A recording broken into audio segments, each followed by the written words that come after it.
Hi friends, welcome back to my channel. I'm Aso, this is Aso Tarot, and in today's reading, we are going to be doing something a bit different today. We are looking at a specific relationship in your life, current or present, and this can be any type of relationship, romantic, platonic, familial, that you are currently not in a good place with. You could have had a falling out with this person, you could be in a conflict, whatever the case may be. We're looking at, can this relationship heal?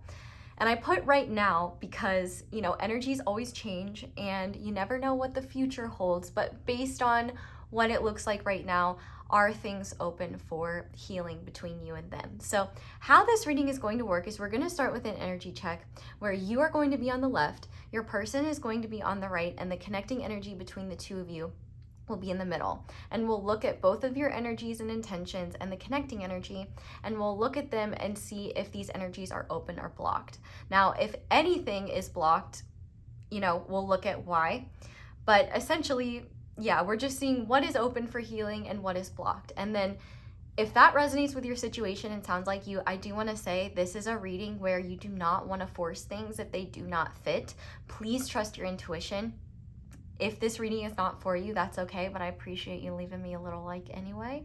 But if that's resonating and it sounds like what's correct, we are then going to go into the tarot. And essentially, I am just going to ask the questions that I feel guided to ask. And there is no limit. We're just going to go until I feel satisfied and I feel like we've done what we needed to do. And yeah, we will do that. And then we will finish off with some guidance on soul healing available to you right now. So we have 3 different groups to choose from today with 3 different decks. So starting with the first group, group number 1, we have this little Pietersite bear, and we are going to be using the Gummy Bear Tarot. And then for group number 2, we are going to be using the Miaow Tarot, and I have this Agate daisy on top. And then for group number 3, we are going to be using the Sleepwalker's Tarot mini edition, which the mini edition is blue instead of green, which is cool. And I have this Bumblebee Jasper sun on top. So with that being said, we are going to make a wish today, but I am using the Archangel Raphael candle today. As you can see, it's already lit. We already made our wish. So what I decided to do was make a wish with this candle and also pull a message from Archangel Raphael. So if you feel called to check that out, it will show up right after this. But that is all I have for you guys. So once you have picked your pile or piles, you can go ahead and scroll down to the description box or the comment section where I will have all the timestamps listed down below.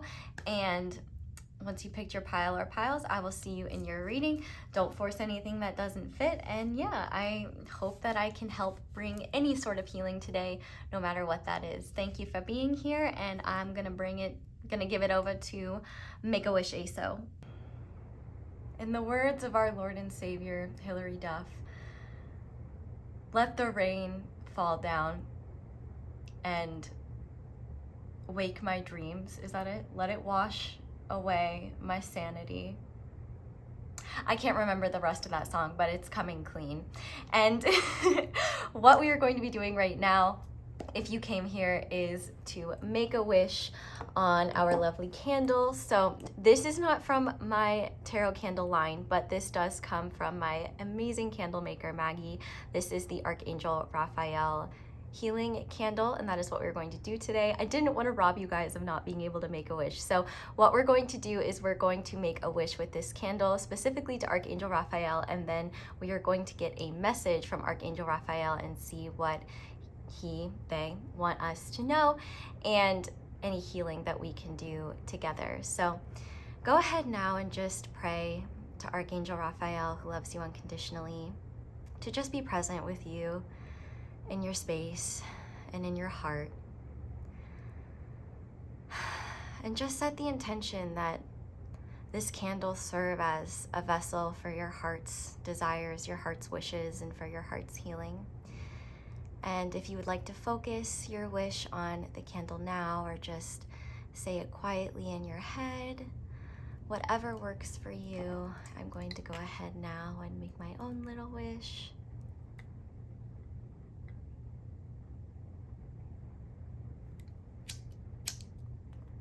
And may yours, mine, and all of our wishes come true. Thank you, Archangel Raphael, for being here. And we're just going to go ahead now and pull a message from Archangel Raphael and see what he wants to say to all of us. And then if you would like to do the healing practice on your own time, feel free to screenshot it once I show you the book. So, beloved Archangel Raphael, what would you like all of us who came here for a message for you, from you, to know?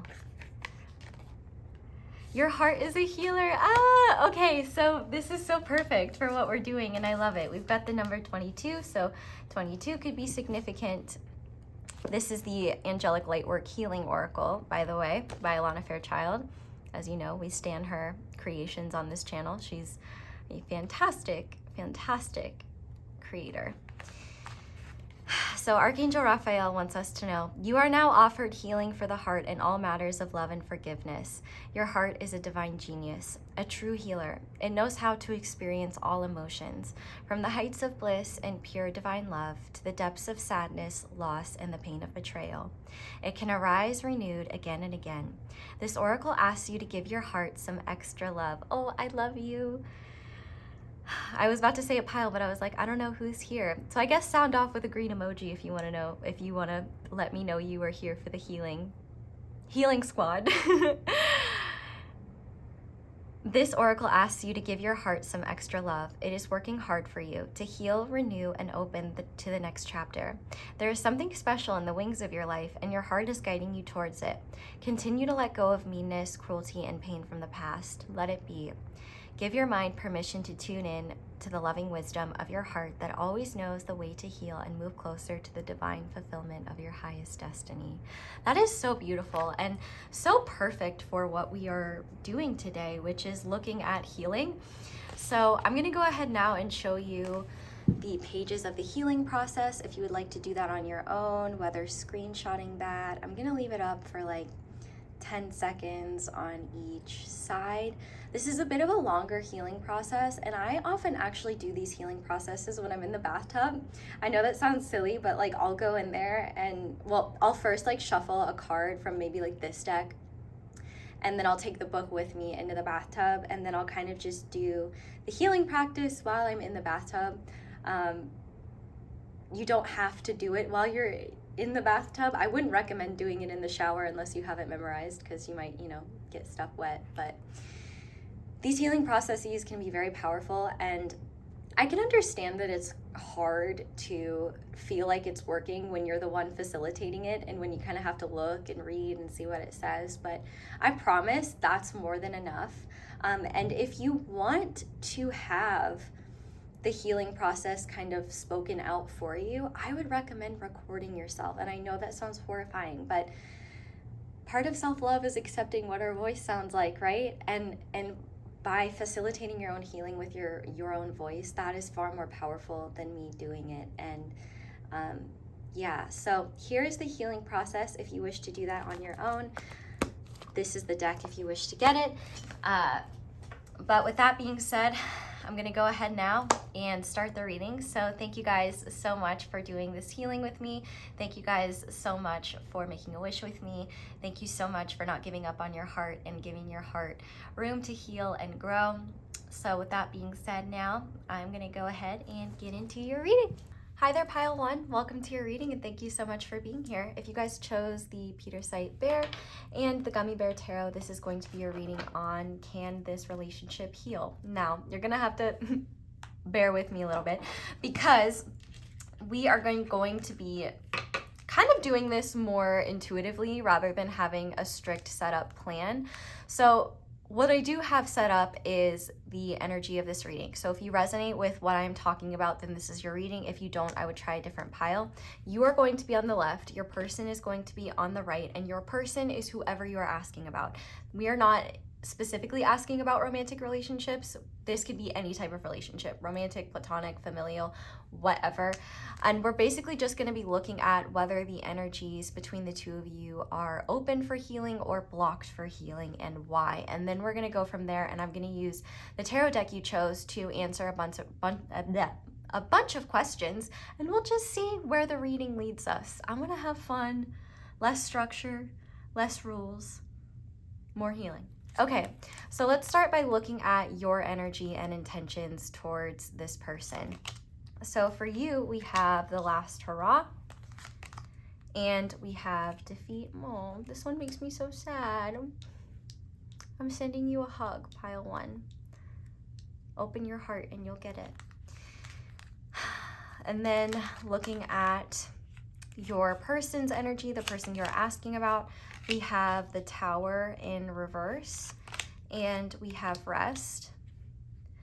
And then for the connecting energy in between, we have Manaz in reverse. I could be saying that wrong. If I am, give me some grace or correct me in the comments. Okay, so as I figured, there will be nuance here. So your energy is open to healing, which makes sense. Hello, hi, thank you for being here. But the energy towards the connection or the energy of the connection and your person's energy does seem to be blocked. And I can see why this is. And pile one, can I just start by saying, how beautiful your loyalty is, and you're definitely the type of person who will go to the ends of the earth for the people that you care about. You are not the type to give up on someone. And I wonder if this person has kind of given you a run for your money. Especially for some of you, this is like a family situation where you've just continuously tried to, bring in more healing or whatever the case may be. I'm going to try my best not to do a ton of specifics around what type of relationship this is, because I caught myself just doing that, and I feel like I don't want to create chaos. It doesn't, well, your person does want to, I don't know if they want to create chaos, but they certainly are chaotic. The vibe of this connection in terms of healing seems to be blocked because there is no room for spirit to come through on your person's end. Your energy is open to this healing. There is a part of you that feels like it doesn't seem like it's going to happen, at least not soon. And I would say you're correct about that. But stop, don't click off this reading. We've got very important stuff to look at with you. And we're going to get to the bottom of why your person is like this and what's going on. But essentially what I'm seeing here is that you have been consistently let down by this person, and you have desire to connect to them on a much deeper level than they're willing to meet you. And it doesn't seem like this is inherently malicious, but your person does seem to be a bit self-centered and selfish. I'm not saying that from a place of judgment. I'm just saying that from a place of, it seems like they don't really learn from their mistakes with the Tower in reverse, and it seems like they kind of create chaos wherever they go. I hate to say this, but it kind of reminds me of their energy kind of reminds me of Lindsay Lohan in her late 2000s era when, she was really struggling and going through a lot. And here's the thing, is Lindsay Lohan a bad person? No, she's a human and had insane circumstances placed upon her at a young age, and had society literally tear her down for being young, talented, and beautiful. And she didn't have a proper support system or really anyone to guide her differently. I don't know why I love Lindsay Lohan. I love her so much. And here's the and look at her now. She's in a completely different place. She's a mom, she seems to be doing better, and I hope she genuinely is. I don't know why this came down that rabbit hole, but I feel like I know why it did. Is because your person's energy reminds me of her in that time, when she just was kind of chaos wherever she went. And was all of that chaos self-created? Probably not. It was also probably her environment and the fact that, she couldn't make a mistake without being crucified for it. But I don't know what your person's circumstances are. And it seems like whatever their circumstances are, they are blocked from receiving and understanding higher truths. The fact that we have this rest here and there's all these stars around, and then you're showing up here as this one star,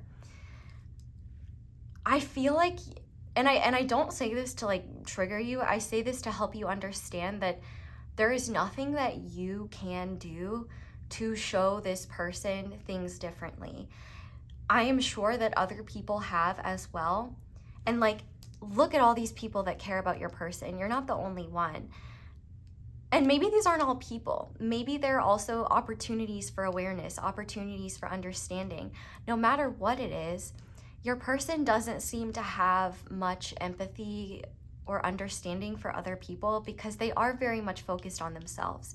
And I don't want to pass judgment on why that is. You know, it could be from, you know, a traumatic place, but that also, let me be clear, doesn't invalidate any pain that you might be experiencing from their inability to meet you where you want to meet them.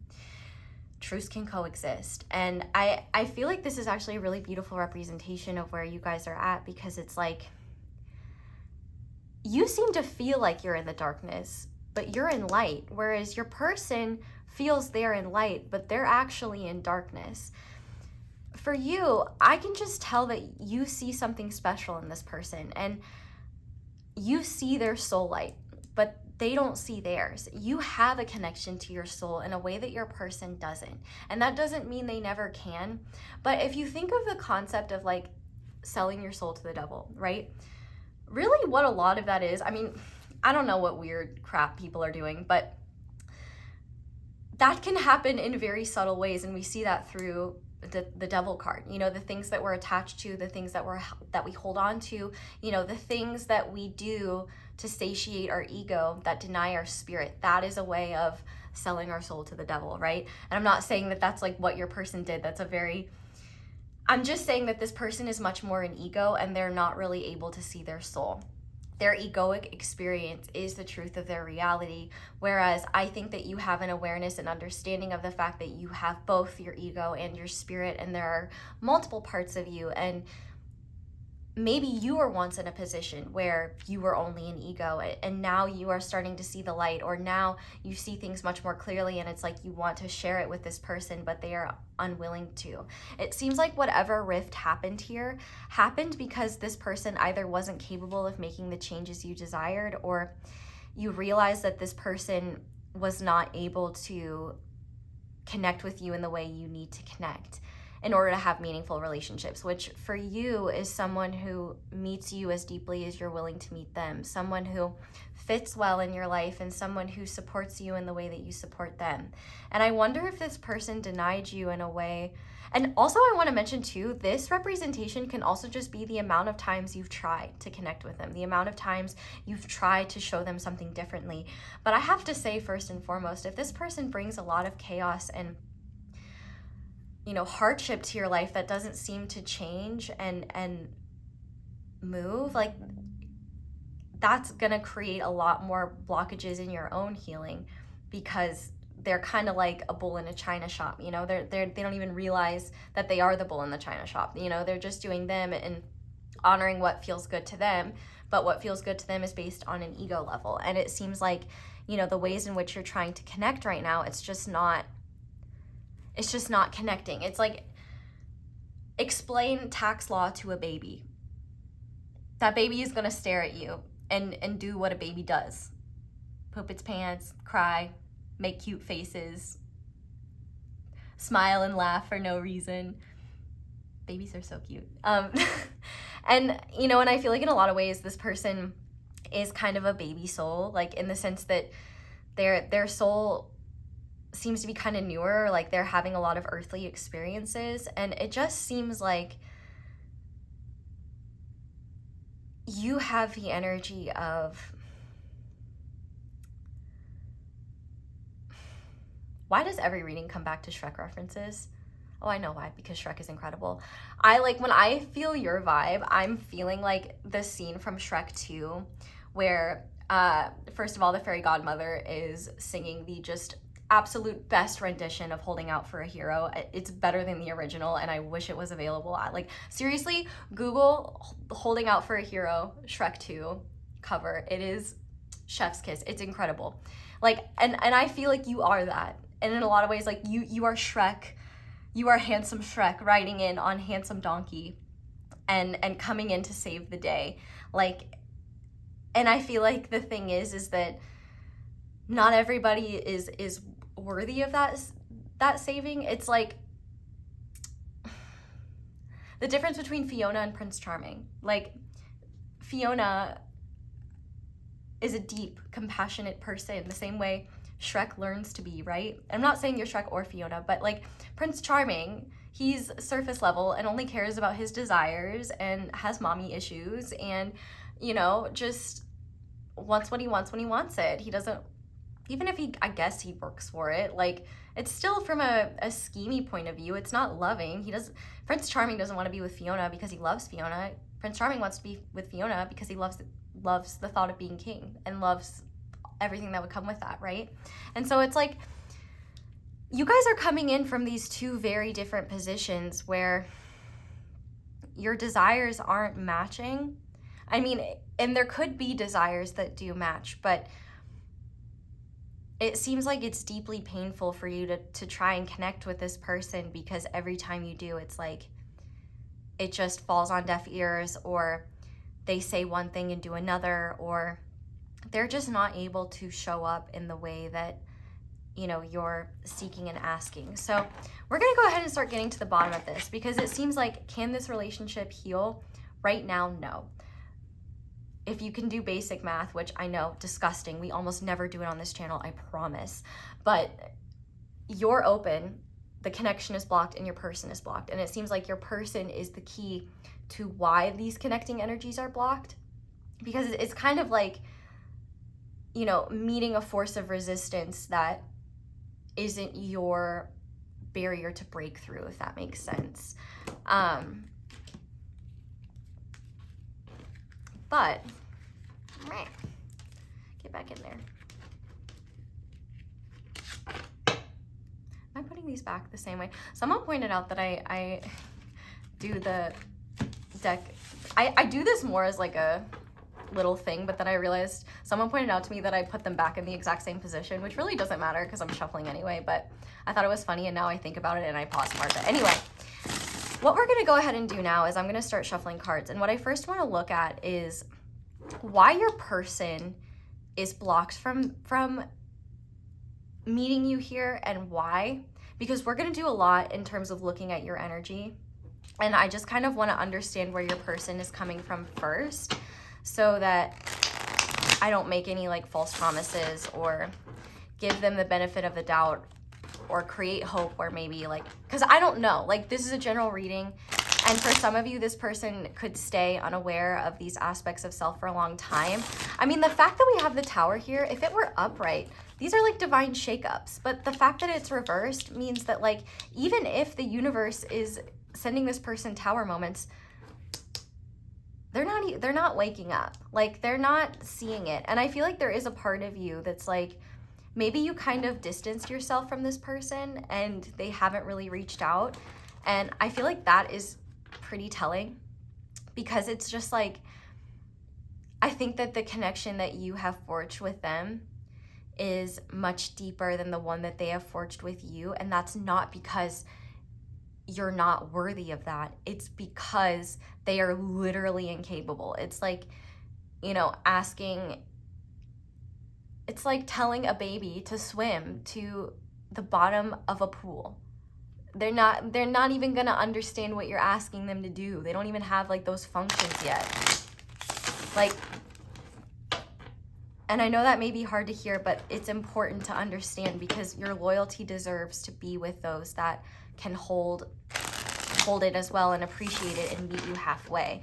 Like, you are a genuine deep soul with a lot to give, and giving it to the wrong person will be detrimental to you. So Spirit, why is their person blocked in terms of healing and connecting? Why is this person blocked? We have the Six of Swords. So this person doesn't learn from their mistakes. They kind of move away before they ever have to look at them. It reminds me actually of Rick and Morty. I know I'm using a lot of television references, I apologize, but like that show is based in different dimensions, and there's one dimension that they completely destroy, and the characters, and two of the characters, basically the main ones, like leave, and everyone else in that dimension just basically has like this apocalyptic outcome while they go to a new dimension and everything's fine and normal and they continue their adventures. And that kind of reminds me of your person in the sense that I don't even think they realize that they are the sower of their own chaos, but this is someone who would rather run away or move away from issues than work through them. Will it be that way forever? I don't know, but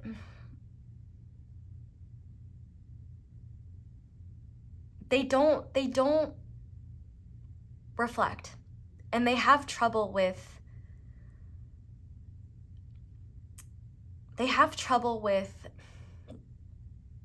reflection and self-reflection. It's like, it reminds me of like something coming in, taking all the resources it can, and then being like, oh, this place is barren, it doesn't have any resources, and then going to the next spot. Not saying that you are barren and out of resources, but I do feel like you kind of have woken up to where this person is at. But I do want to know, like, how does this person see you? What is the deepest understanding they have of you and their connection with you? What is Pile 1's person's deepest understanding of?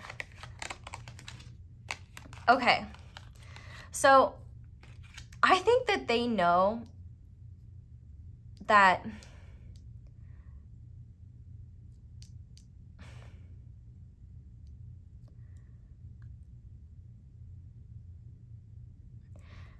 don't think for a minute that they don't see your value or know that you are something special. It's that they know that in order to show up in this connection with you, they would have to do the work, and that they would have to work with you, and that they would also have to be honest about themselves, and they are unwilling to be open to that. I think that whatever healing work that you do is incredibly triggering for them, because it makes them realize that there's a lot of themselves that they're not looking at, but they don't want to look at it. There is this kind of like, oh, that would take a lot of work, and that seems kind of overwhelming, and there's just this overall resistance to it. Like, they almost like, they feel safer around inconsistent people who don't want to put in work, because then it's no harm, no foul when they mess up, and then they can move forward. I do feel like there is this kind of like, I wonder how long, like, you guys, well, I mean, I guess it depends on the type of relationship, but this person definitely values you and values who you are, but they don't have the ability to, or if they have the ability, they don't want to do the work necessary to meet you halfway and to show up as an equal. It's like, I don't think they see themselves as an equal, but I also think that they are someone who is just kind of moving through life very fancy free, very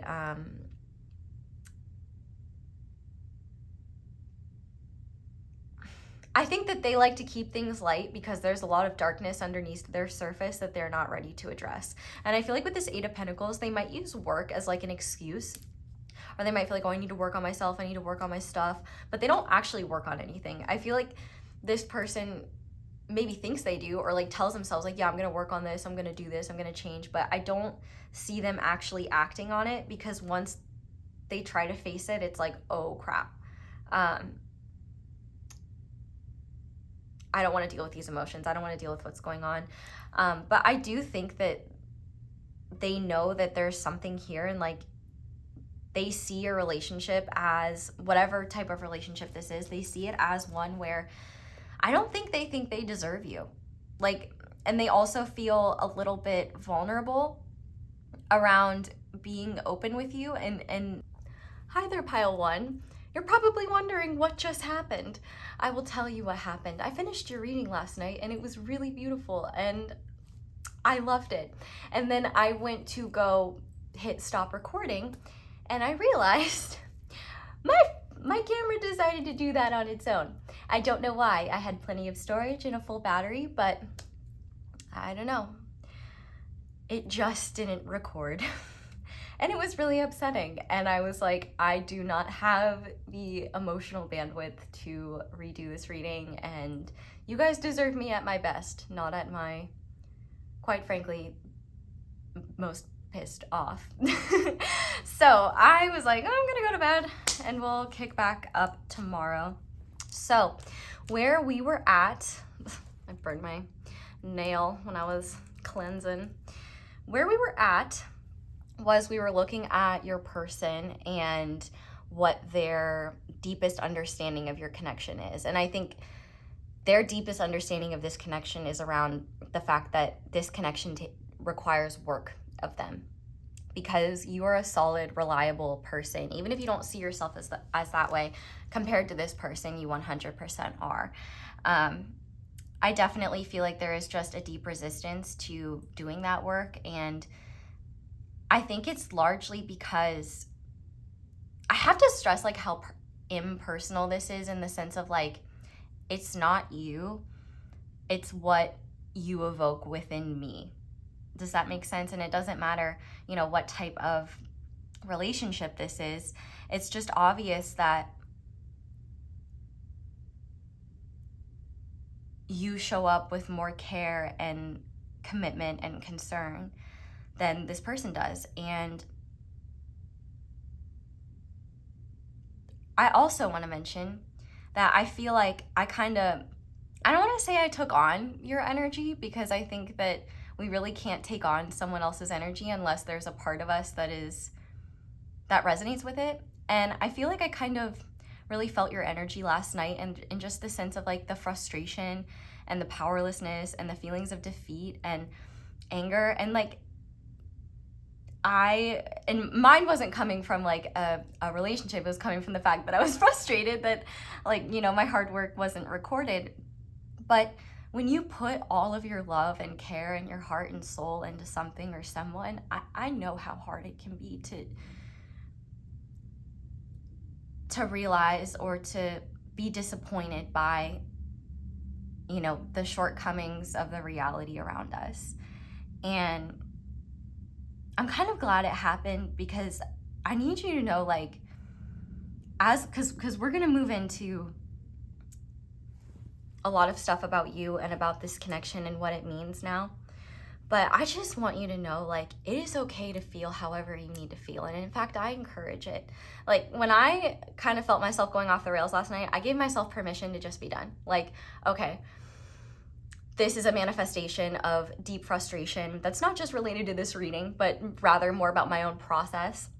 And I wonder if you may be experiencing the same thing, not in my case, like not in the same semantics, but in the sense that you put your love and your heart and your effort and your energy into people, and you don't always get the same return. And you may feel like, why does this keep happening? Or why does this same pattern keep repeating? And we're gonna look at it. You may wanna check out one reading I did called Why Do They Keep Coming Back? That was a little while back. You can scroll down, but I do feel like for a lot of you, whether this is a friendship or a relationship, I'm getting less familial, but if it is familial, I do feel like there is this element of like obligation. Like, if this person is connected to you in a way where it feels stronger than just a mutually formed bond. Well, not that family bonds are always necessarily strong, but there is that, like, that you share genetics, you share, or a home, or whatever it may be. And so there may be this essence, like this aspect of obligation. Well, like, oh, I don't have to change, or I don't have to fix myself. Like, they'll do the work and they'll continue to do the work because I don't have to. Like, and they may not consciously realize that. And that's more so in a family instance. But this can be, like I said, any type of connection. So what we're gonna do is I want to start by looking at what is underneath these feelings of defeat and frustration. Because here's the thing. Yes, this person is part of the reason why this is coming up, but I feel like this is deeper than just them. I almost feel like they're a mechanism for like trying to prove yourself in some way. So let's see what is underneath these feelings for Pile. We have the Page of Cups. Yeah. Okay. There's definitely some inner child stuff going on here. And maybe one of the things that you loved about this person, or that you love about this person, is that you guys can just be very playful, fun, and carefree. And that is definitely one of the benefits of a person like this, is that they do know how to have a lot of fun. But it's like all fun, no work. And I feel like in your case, your inner child seeks approval. And I think that you seek approval not in ways of like just surface level compliments, but rather through being able to touch someone's heart and knowing that you've made a difference in their life, which like so beautiful. And like, and understand that your inner child is also you. Like,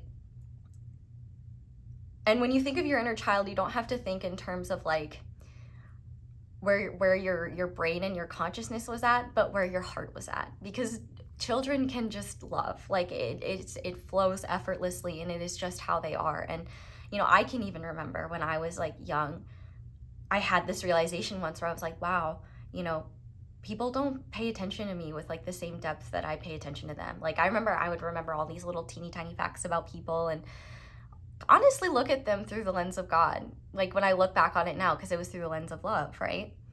And that's how you are. Like that's why this spirit energy is coming through, because you are someone who can see others through the eyes of love, through the eyes of source, through the eyes of God, whatever word you like to use to describe that divinely, unconditionally loving intelligence that flows within and throughout all beings.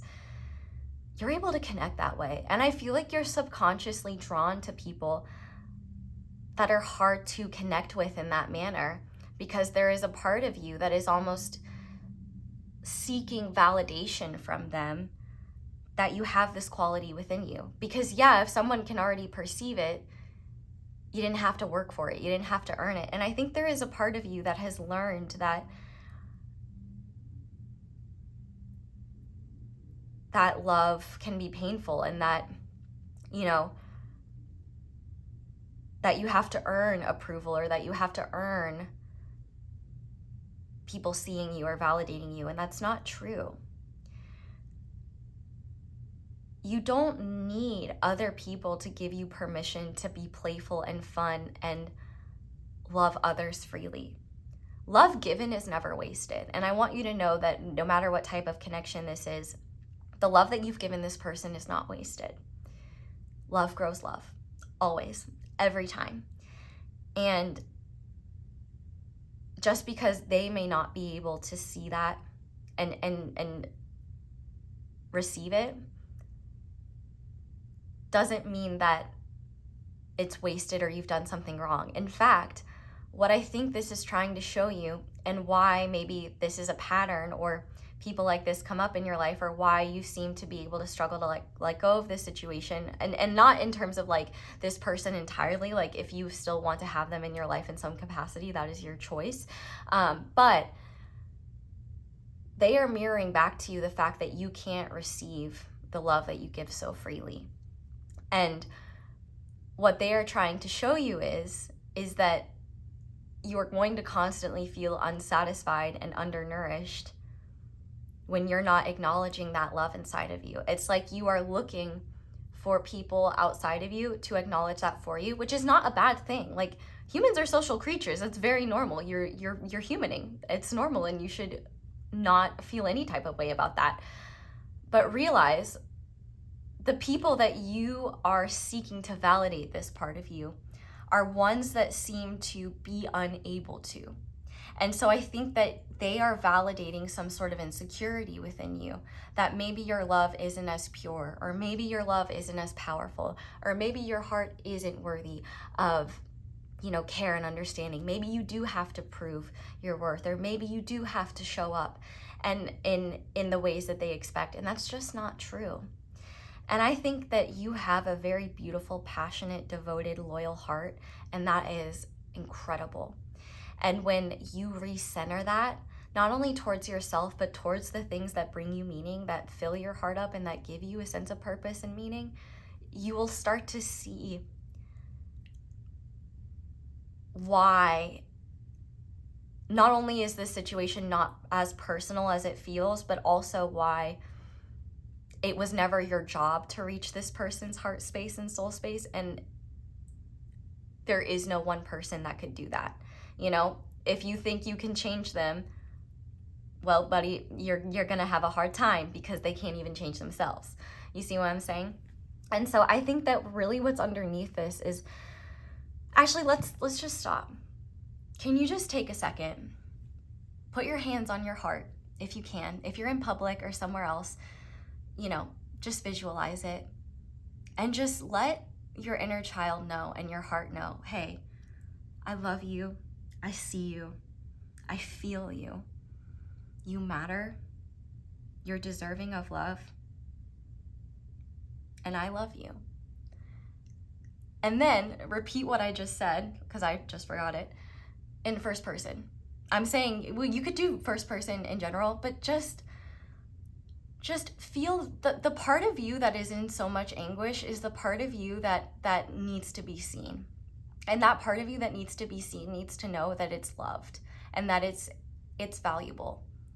And the more you're able to hold that part of yourself and realize, like, oh wow, like, man, I really did need to, like, acknowledge myself, look at myself, or just hold myself. Like, I feel like you just need to hold yourself. Dude, take your arms and give yourself, like, a big hug. Like, I'm doing it right now, and it feels so good. Like, sometimes doing this just, like, makes me cry, but it's just, like, just hugging yourself and just feeling your own embrace and feeling the magic that, like, can come from that when you just feel the love coming from your own arms. And maybe you can't feel it, and that's okay.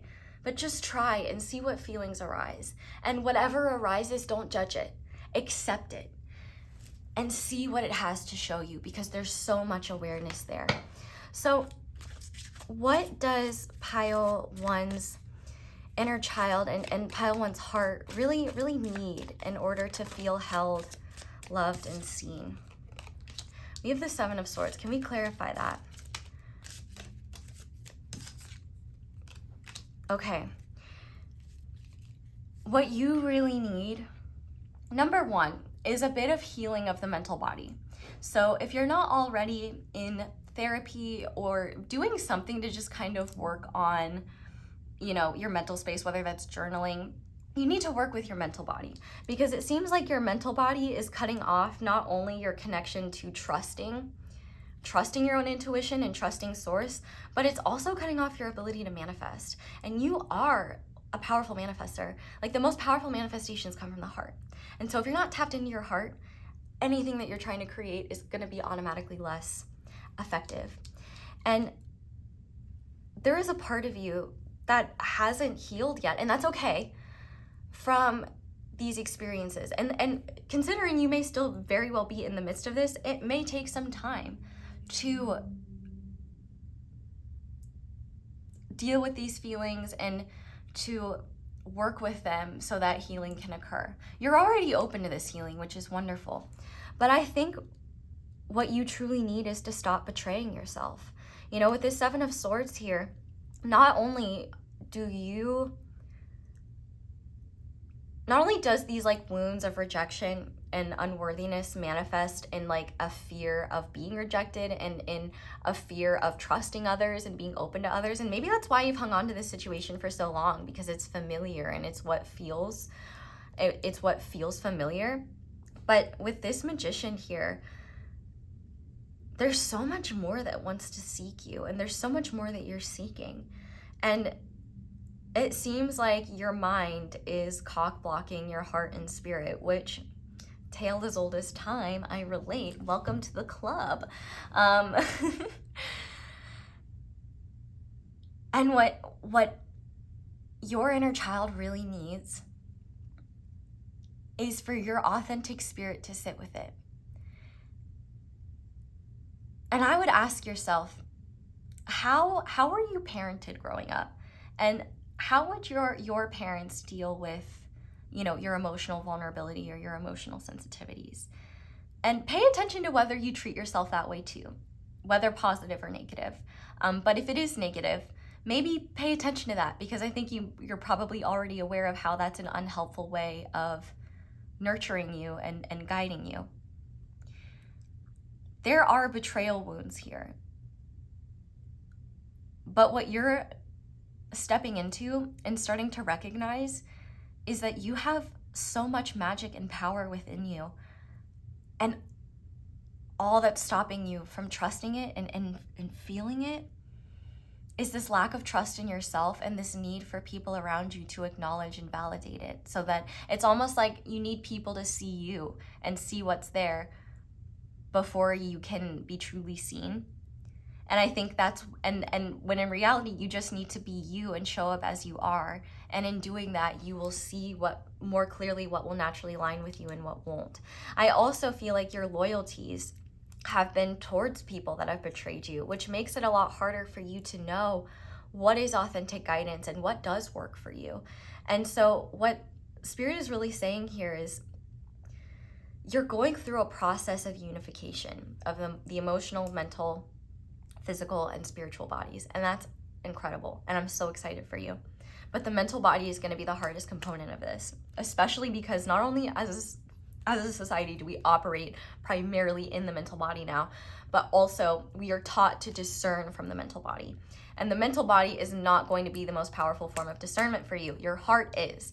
Because think about it this way. Any lawyer will tell you, like, you can argue a case for anything. You can make anything sound convincing, even the most depraved, horrible acts. But you can't convince the heart. You can't tell the heart that, you know, evil acts are justified, because they're just not, because they're not loving. And the heart discerns love. And the best types of situations, the best creations, the best experiences that you have will come through when you're centered in your heart and you know, one, that you can trust yourself when you feel you need to remove yourself from a situation, and two, that you can bring about and create the experiences you genuinely want to have. And you also don't have to say yes to things that are not for you, out of fear that if you say no, that nothing else will come. It's time to stop betraying yourself. And it's time to stop looking for validation from people that don't even have the awareness of what you're looking for. It's like expecting a blind person to compliment you on your outfit. Like,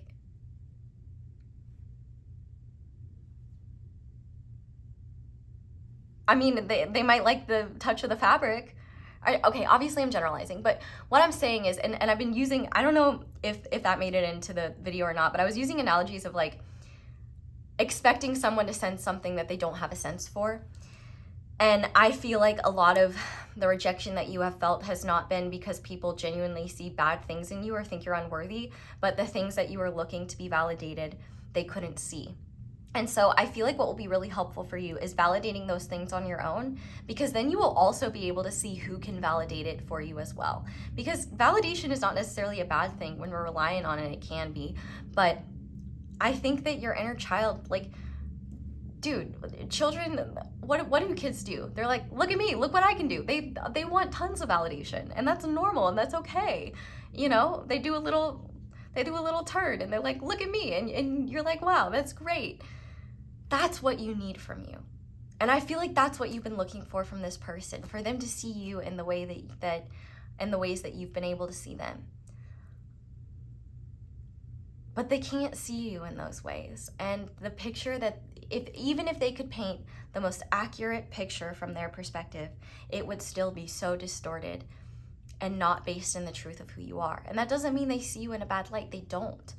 But they don't feel good about themselves. They don't know how to be with themselves. They don't know how to sit with themselves. And I would be willing to bet that this is someone who can't be alone with themselves and is really uncomfortable with that process. And so there is this call for you to start taking the lead in your own healing, where you stop,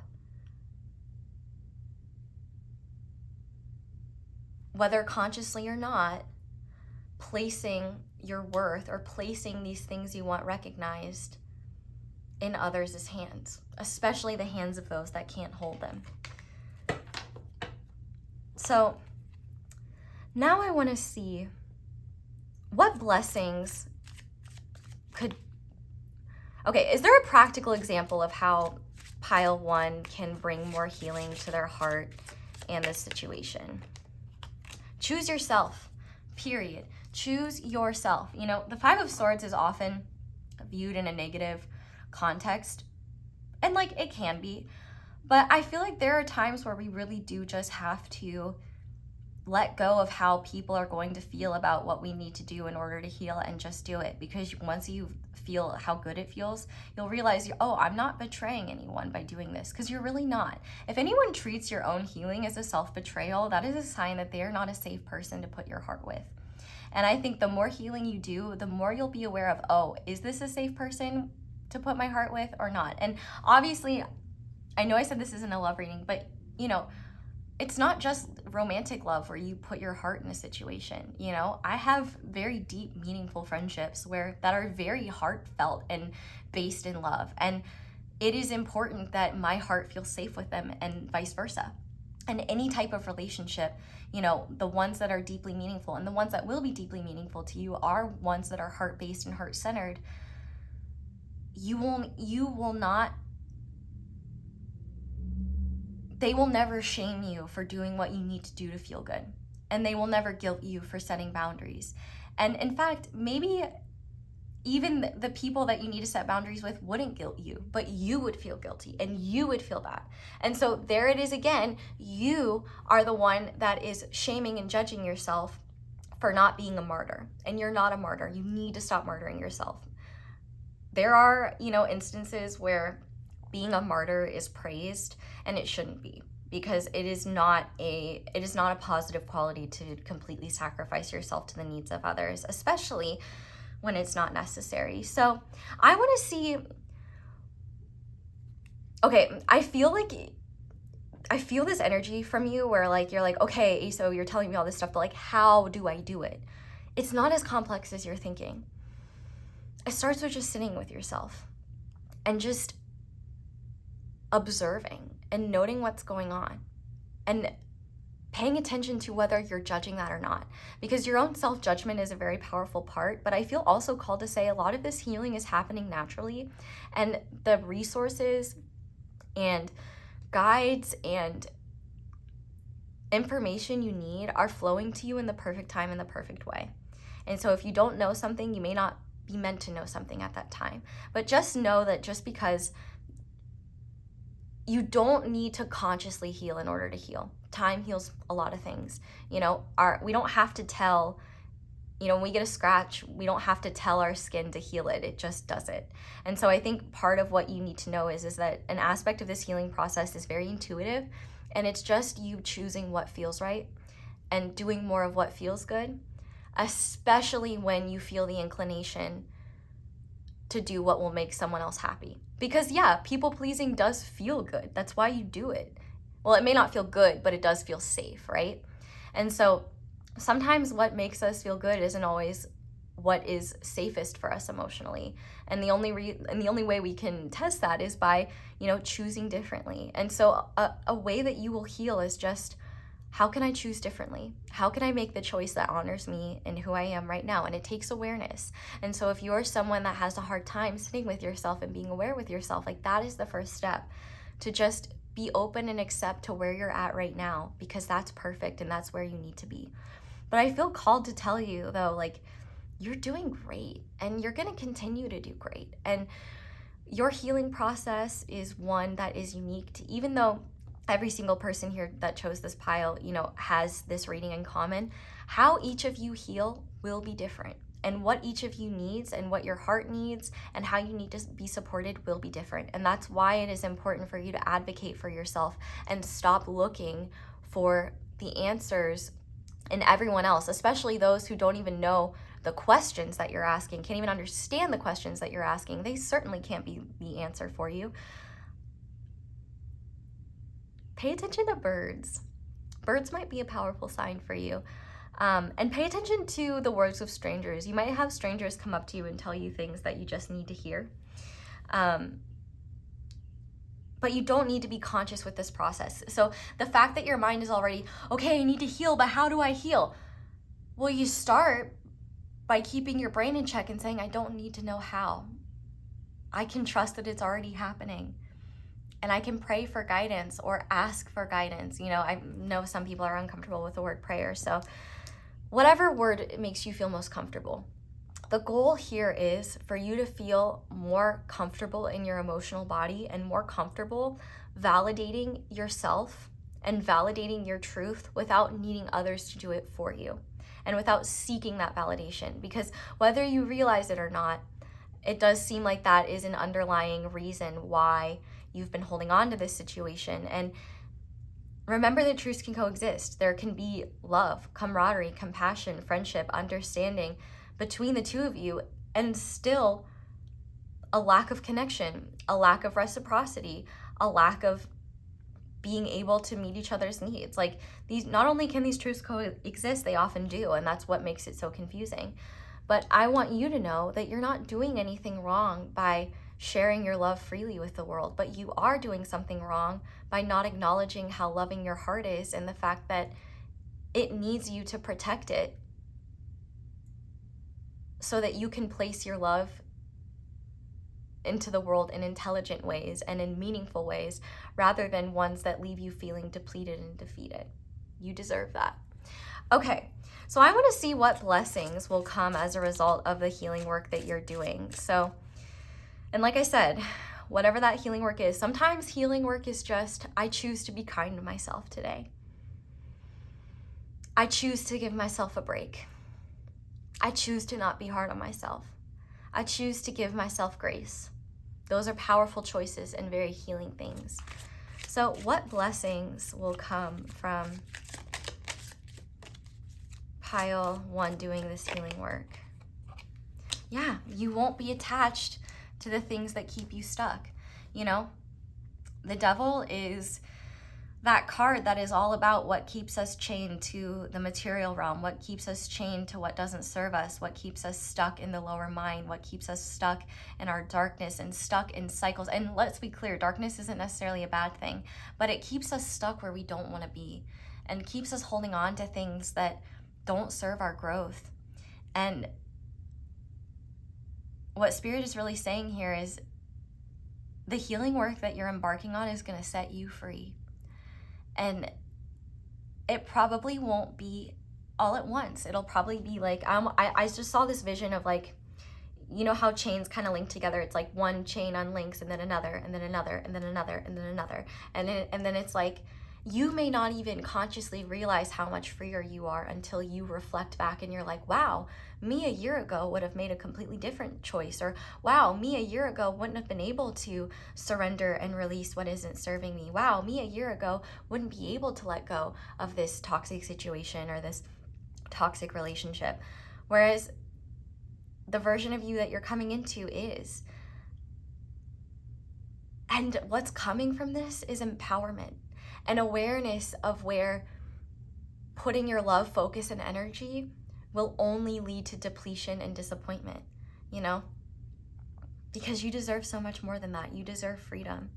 And you're getting there. You're getting there, cowboy. Yeehaw! You are getting free.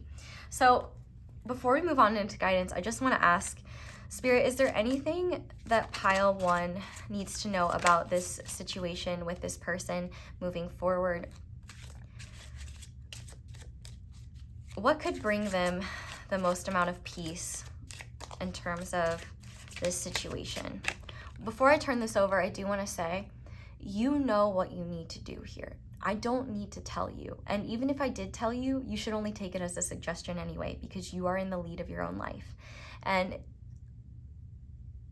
the biggest thing you need to know is that you're not a bad person for choosing yourself. And also, this situation is not a failure. It's an experience. What the fuck did I say? You already know what you need to do. You know the truth of this situation. Whatever this truth is, there could be many. Okay, well, this is not going to work out right now, but maybe in the future. Oh, okay. Well, it's not open for healing right now, so I'm going to work on myself. Oh, okay, I need to distance myself from this person. As hard as that may be, like, you know, for some of you, it may be like, oh, okay, I need to go no contact. I need to be more silent, like whatever it is for you. And I think the interesting thing is that I already feel like this situation is dissipating on its own. And as you gain more of your own empowerment, you will realize like, oh, I don't need this. And I think I love that the Magician and the High Priestess came out, because your whole vibe is just spiritual energy. And it's so beautiful. And so this is a balancing of your feminine and masculine spiritual aspects. And the more you are in touch with your emotions, the more your intuition can speak to you, and you can say, and you can start to trust that more. And it will take time, and it will take, you know, it will take experience, and it will take trust. It's a growing process. Let go of the idea of perfection, because it doesn't exist. And instead, give yourself the credit of knowing you can trust yourself. Like, I don't know if it made it into the video, but I noticed how these outlines were kind of like, oh, your person seems to be in the light, but it's like they're avoiding their shadows, whereas you've been in shadow for a long time, but you're seeing the light. And that is, and so what Spirit's trying to show you now is okay, you've got that light within you. You've been exploring your shadows. Now it's time to come out and share that light with the world. And you don't need to have every step planned out in front of you. You just need to trust yourself. And I hate to say it, but I feel like a lot of this reading is about you. And whatever healing is meant to occur between you and this person, you'll know it in your heart. You'll know it in your intuition. Whatever your intuition tells you about this situation, trust it. And don't be attached to whatever it is. Just trust it and keep moving forward, and trust that whatever is meant to happen, however things are meant to unfold, they certainly can if you're not doing your part. And I feel like more than anything, there are secrets that the universe is waiting for you to uncover about yourself, about people not mentioned in this reading, about people that haven't yet come into your life. But you're going to discover them through this healing, through recentering yourself in your heart and magnetizing those experiences. I feel like everything I'm saying sounds really crazy, and it is kind of crazy, but it's not crazy, because it's actually the truth that will set you free. And can this relationship heal? Right now, no. That doesn't mean never, but you are open for healing. You are open for empowerment, and you are open for more empowered relationships that are naturally healing and free-flowing and balanced.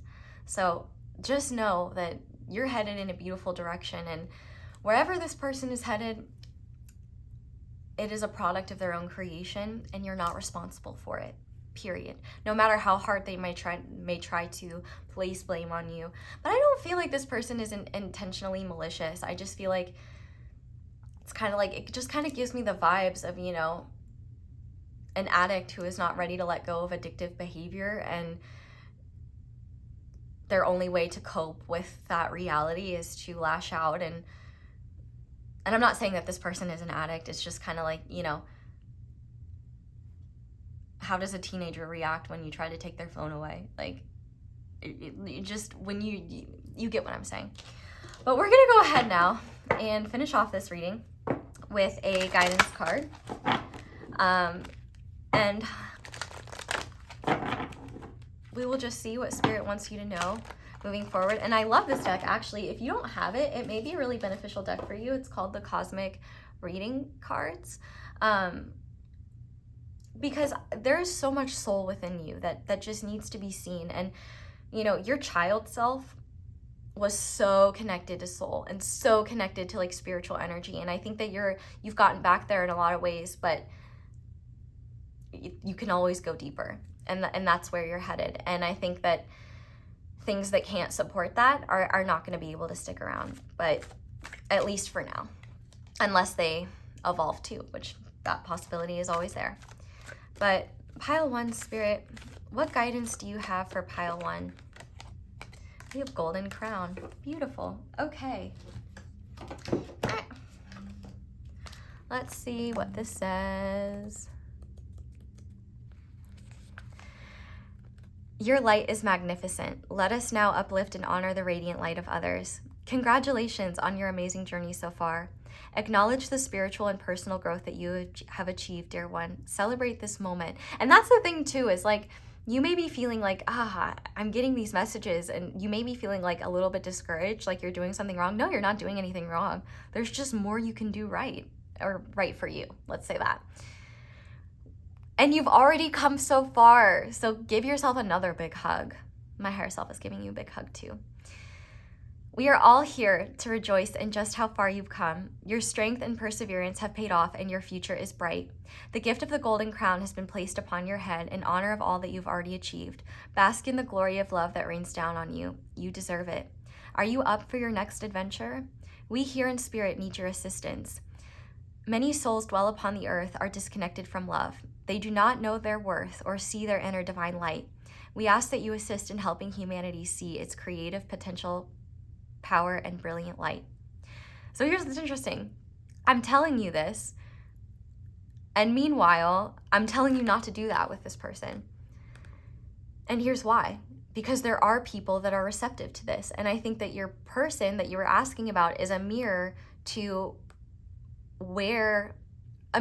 show you what types of energies may not be worth sharing this light with, at least in the ways that you're trying to. Because I don't want to say like they're not worth it or anything, but it's like rather in terms of like their value, just in terms of the expenditure of energy. You know, it's like the difference between trying to convince one person to see their own light when you could have 20 people in a room all asking for you to see, all asking you to show you how to see their light. There are people that will be receptive to you in ways that this person isn't. We ask that you assist in helping humanity see its potential, power, and brilliant light. And how can you do that if you can't see your own? So that's why that healing is important. Be conscious of feelings of judgment and envy. It's easy to get caught up in either of the two energies. Judgment of those you see as less empowered, and envious of those you see as more. Guiding others to their inner light requires love, empathy, and compassion. There is no one less or greater than you, for we are all part of the same source of love. Help us guide humanity back to the remembrance of who they are with pure heart and mind. You will have to go the distance, and you should be pleased with your personal success. Go now and be of service to humanity. Blessed be. And the affirmation is, I am positively shining with spiritual light, love, and compassion. Illuminating, I inspire others to be blessed as the radiance they truly are. And I also want to show you the card that came out originally, because I think it could be beneficial as well. But I love this because I feel like in the last reading, I probably didn't do enough validating of how powerful your light is, because I was very much focused on like the healing component. But I think you need to understand that your light is healing. Like your awareness is healing. Your understanding is healing. Your integration of wisdom is healing, and the most powerful kind. I remember it was Walk Your Path. I think it was number 35. Or Walk Your Truth. See your light and know your power. Have the courage to walk your truth. True empowerment comes from walking, living, and speaking your truth, having the courage to be guided by your heart and following your dreams. Don't be afraid to shine your magnificent light as a result of the opinions and judgment of others. Yes, you might be ridiculed, scorned, and your choices mocked with disapproval, but understand this, dear one. Others mock and criticize from a place of fear within them, a fear that keeps them trapped in a repetitious wheel of illusions. By breaking free and walking the true path of your heart, you step off the merry-go-round of the cyclic pain and leave the ones who scorn behind. Don't be surprised when others do everything and anything to discourage you from walking this path of the heart. In time, those that ridiculed and judged you will be inspired by your courage and ability to stand strong. They will gravitate towards you like moths to a flame with hunger to know your secret. That's all I'm saying. Like, you're going to bring about the right people. And you're going to be able to discern the wrong types of people to let in your energy a lot easier. They'll probably mirror this person in some way or aspects of them where you're like, okay, my heart isn't safe there. And so I think that's the thing is like, and that's why discernment is important, not judgment, rather than judging them for what they're capable or incapable of receiving. Just, it's more of an assessment on your part of like, is my heart safe here? Yes or no? Might take some time, but until you know it is safe, you can just keep those safeguards up, you know? In time, those that ridiculed and judged you will be inspired by your courage and ability to stand strong. They will gravitate towards you like moths to a flame with hunger to know your secret. Your light will shine so bright that it will inspire others to find the courage within them to also follow their true heart and true calling. By walking your truth, you connect to the highest powers of love and enter the amazing world of manifestation. What I say, manifestation comes from the heart. Stand strong during this testing time and stay true to your heart. You are not alone during this process of having to defend your reasons and beliefs. Synchronistic events will bring you the right people and conditions to encourage you on this chosen path. You are being guided by the Holy Spirit of love, so stay strong. A positive outcome is assured. And the affirmation is, I am guided by the universal spirit of love as I follow my heart in all that I do. And I just think that's so beautiful because no matter what is really meant to happen here, like this reading was about you, Pile 1, and I love that because you're the one. I'm hearing Rihanna now. You are the one, and my love is your love is mine. And I love you, Pile 1, and I'm so proud of you, of how far you've already come. And I know how hard and frustrating this is because when we're sensitive people, man, we just want to give ourselves to everyone but us. And sometimes it takes a lot of strength to give to ourselves. And I'm proud of you for doing it. And I will tell you this. If you can't do something for yourself, do it for me until you can do it for yourself. Use me as a crutch until you don't need me anymore. Because if I want the best for you and I want you to feel good and I want you to feel loved and I want you to just be in love with life and yourself and the world around you. And the more that you experience that, the less it will matter when someone can't receive that. Because you'll just be like, we're just on different wavelengths. And the wavelength you're on is fucking badass. You are a badass. And I love you. And I'm so proud of you. And I'm going to stop myself because I'm going to start crying. But I just need you to know that you're doing amazing and you're going to continue to do amazing. Don't give up. You know, if you need to rest, if you need to take a break, do it. But just know that you are so far ahead of where you think you need to be. You're already where you need to be. And who knows where you will go. But what I do know is that the more intelligent you become with where you place your time and energy, the faster things will move and the more empowered you will be in the world and the more supportive your environment will be as well.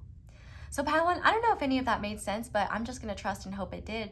Thank you guys so much for watching, and thank you so much for letting my ads play in the background. That is one of the simplest and easiest ways to show appreciation for my channel. But if you would like to do it in other ways, you can like this video, you can comment down below, let me know how it resonates. You can subscribe if you haven't already, and be sure to click that little notification bell to be notified whenever I upload a new reading. You can check out my merch, you can check out my candles or any candles. This is the Archangel Raphael candle. If you want to go make a wish, if you haven't, feel free to do that. All candles on Angelic Magic 888 site can be discounted with code ASO10. You can check out my fat juicy ass, just kidding.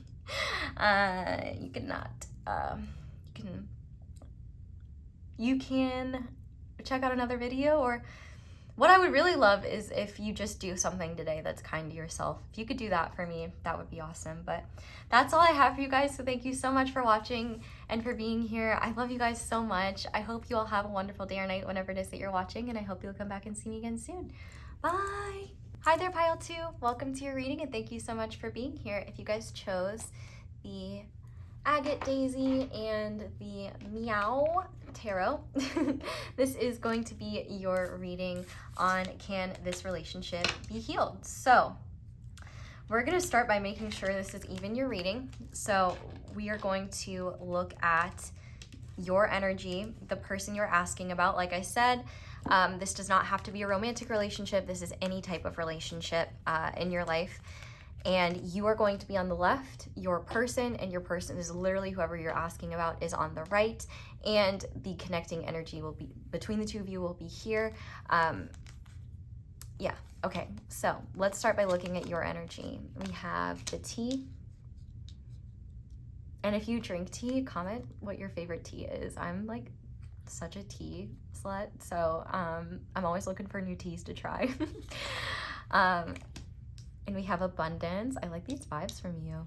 Okay, the connecting energy between the two of you is Verandi, and then your person's energy is the two of D's,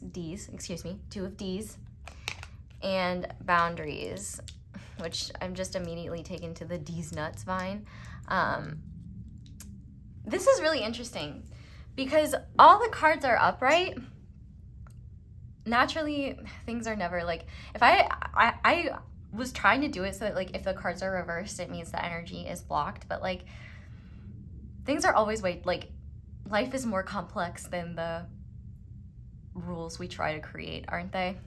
That's why I'm doing this more free fallen. A song I heard as I was starting your reading, as I was getting it ready, was Heard It Through the Grapevine by Marvin Gaye, so that could be a significant song.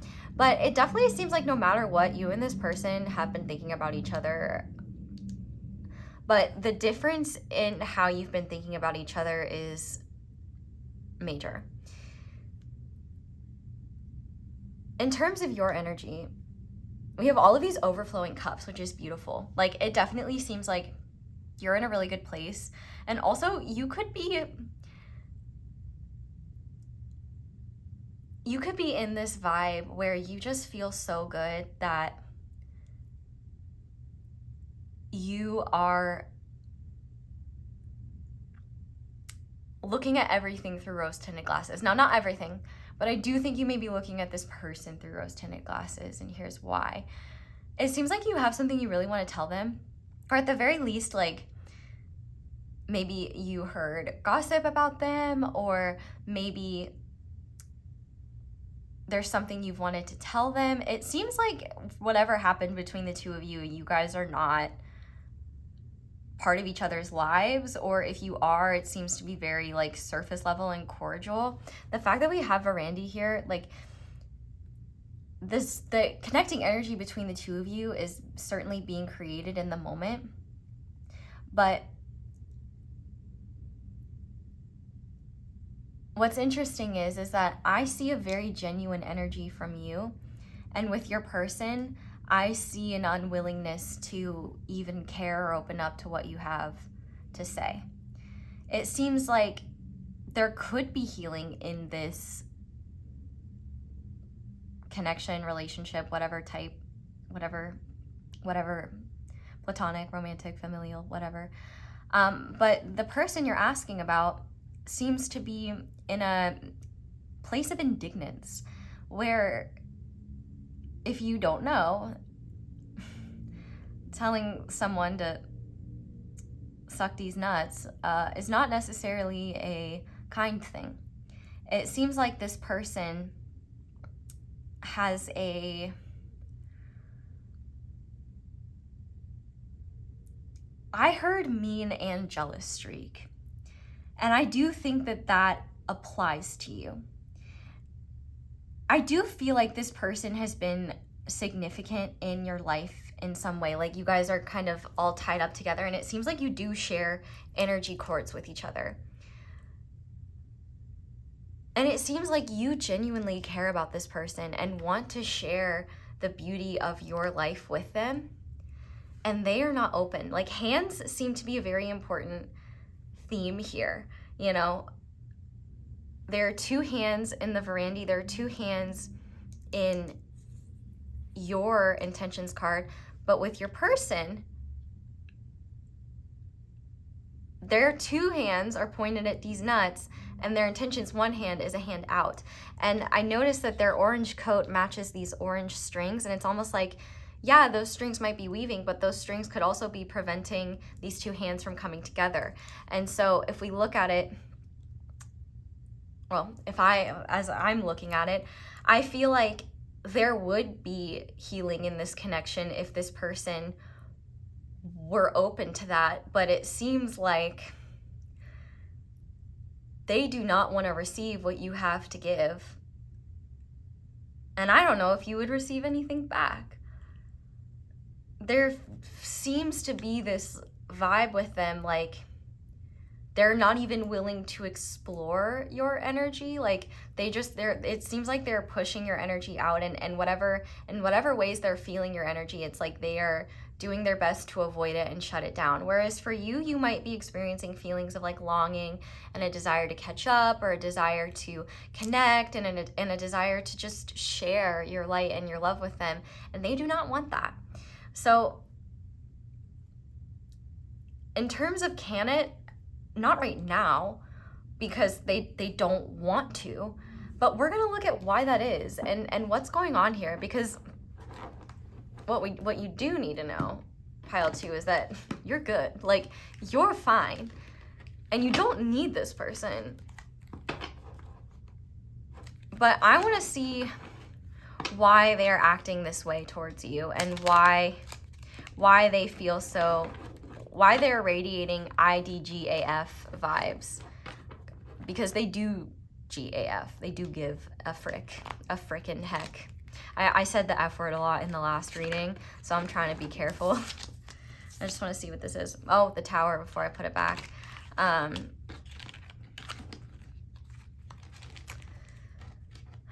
do think that this person is envious of you. They feel like they're like one step behind you, or like maybe even 2 steps. And I also think that there could be qualities of theirs that you don't see, because you see them through the lens of love. And that's not a bad thing, but it can be when we leave ourselves vulnerable to other people. So why is pile 2's person avoiding, denying, pushing away pile 2's energy? Yeah, because you're a light, pile 2. So, yeah, they're jealous, and they don't know how to. Let's get one more just to be sure. Yeah, there you go. What is their current situation? Interesting. Page of Cups upright and the Magician in reverse. So this is definitely someone who's pretty emotionally immature, and whatever success you've cultivated, they see you as not needing them. This is someone who is offended by your own abundance, because your abundance means that you don't need them, which is really sad, because if you guys have a genuine connection or have had wonderful times together, there could be a lot of anger and frustration and jealousy around that. And it's almost like they didn't want to be in your shadow anymore. You know, you don't need them. And so if you rejected them, they have more to lose. And that's not just in a relationship context. That's in a familial context. That's in a friendship context, you know?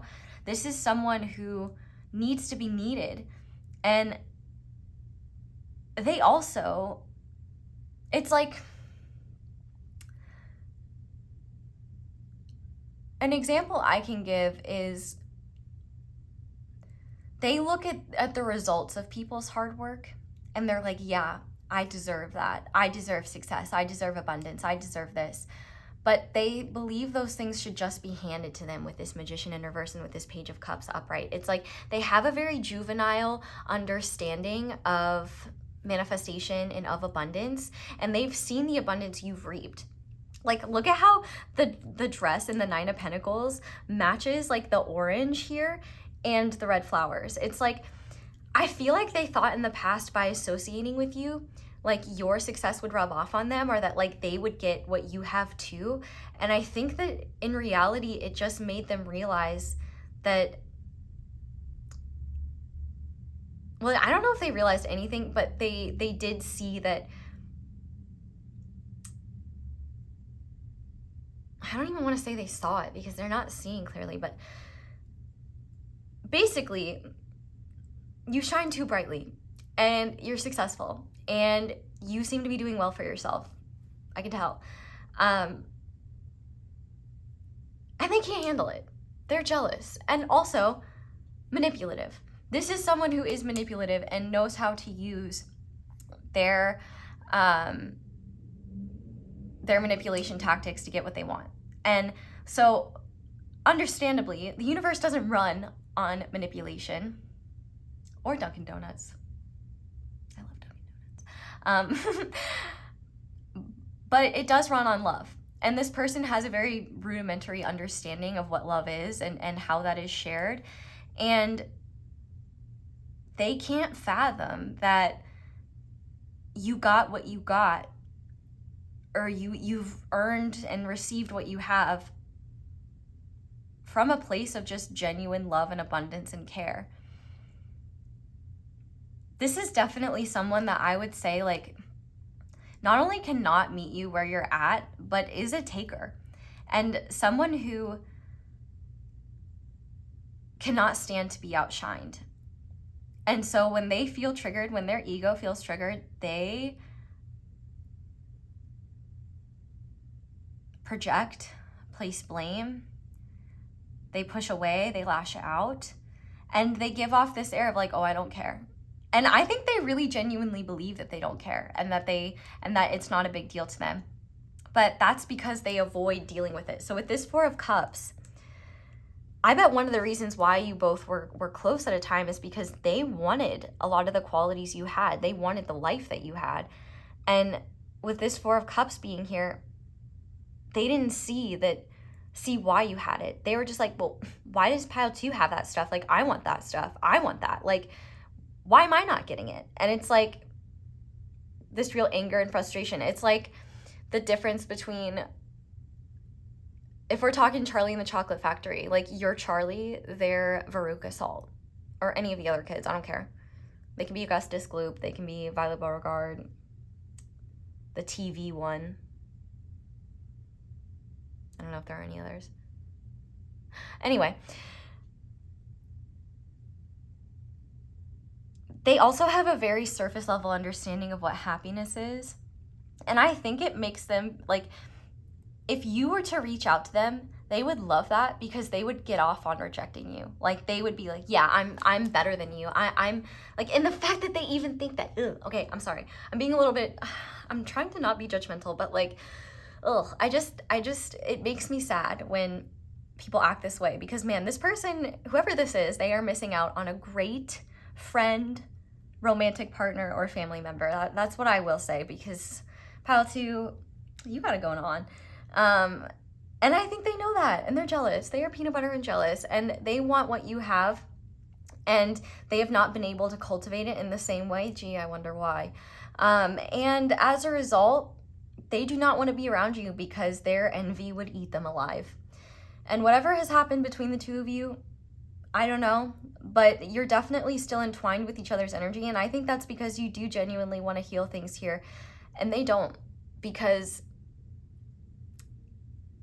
they're not they're not a safe person, you know? They've got a lot of deep emotional issues that they haven't worked through, and I think they're really good at even deceiving themselves. And I feel like this person thinks that they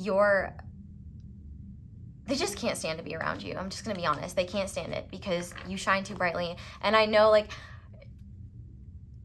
this is the, like, when you hear like, oh, they're just jealous, or you don't really actually believe it, but like, yeah, it's actually true. They are like this because they're like, you don't need me. Like, why are you even like wasting your time? And it's just sad. Like, this person is missing out, but honestly, you're not missing out. So I want to ask this. Why is pile 2 still attached to healing this relationship? The Two of Wands. Maybe because you envision them being a greater part of your life. Maybe it's because you had plans with them in them, or you thought that maybe things would come around. It seems like you both have like similar spirits. And maybe that's why you guys got along. Like, maybe you have this like fun, heartfelt connection, or you could connect in certain ways. But I feel like this is the type of person who does not like to associate with anyone they deem better or stronger or whatever the case may be. And it's really sad. Like, I feel really bad for them, but also at the same time, like, they create their own ish. But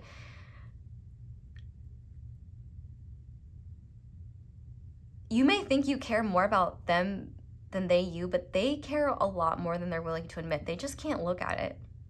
Because when they look at you, all they see is what they're not. And that's not a you problem. And in fact, with this Two of Wands here, you could be reminiscing about the past, and like, even though the Two of Wands is usually about the future, I do feel like there is this element of, you know, we once talked about doing these things together, and now I'm at this place where I can make it happen and they're not here. And like, that might be really sad. It might be really hard. And I'm so sorry if you're going through that. But also, no, I think it's because they're not meant to be there. It's like, they would shit in your bran flakes, dude. Like, they're just the type of person who, if Schadenfreude were a person, it's your person, unfortunately. Like, they seem to be kind of miserable, and they get by in life through these Disney-like, truthfully kind of childish fantasies about everything just working out for them, and because they deserve it. They deserve success. They deserve to be seen. They deserve, you know, the recognition and the abundance. And they may feel like you don't deserve it, and they don't understand why you have it. You know why you have it? Look at this third eye is flowing into all these cups, because you have a connection to source. You have a connection to spirit and a connection to your heart. And you have acted from a place of genuine care, love, honesty. And they don't understand how to do that. The name of their game is manipulating things into getting what I want. And so they're chronically disempowered. And when that comes up against real power, those that delude themselves into believing they're powerful or believing that they're meant for great things often can't hang when someone achieving great things stands in front of their face and shows them what they're not. It can be very upsetting. And these things, it's like great things. I'm meant for great things. It's like, you know, great things can be anything. And sometimes I think that, you know, the ego can hold on to these like delusions of grandeur. And I also think that this person fantasizes about your life in a Disney way as well. Like, they assume you have no problems and that everything is working out for you and life is just so perfect. And like, it's just mean, and it's nasty. Like, it's nasty energy. I'm not gonna lie. Like, I don't like this energy personally. Because it's literally like, you could give this person a giant bouquet of flowers and they'll be like, you put hydrangeas. Hydrangeas are cheap. And I can tell that this was not a very expensive bundle of flowers. And I like blue hydrangeas, not pink ones. These are totally like, why? And it's no wonder they don't manifest anything. Do you want to give a gift to someone that isn't grateful for it? No. Why would the universe? Like, this person is not abundant. And they literally push away abundance even when it would be knocking on their door, because the energy of that abundance is a threat to their ego. Very interesting. So I want to see then, where could you be placing this abundance? You know, where could you be connecting? King of Cups. Okay, so people that have the same emotional depth and awareness that you do, Scorpios specifically. But see, here's the thing. Scorpio, just because someone's a Scorpio doesn't mean they feel deeply in empowering ways, you know? Scorpio in its shadow, like, Scorpio in its shadow is the reason why Scorpio has its reputation. Like, Scorpio energy, well, all the signs have positive and negative expressions.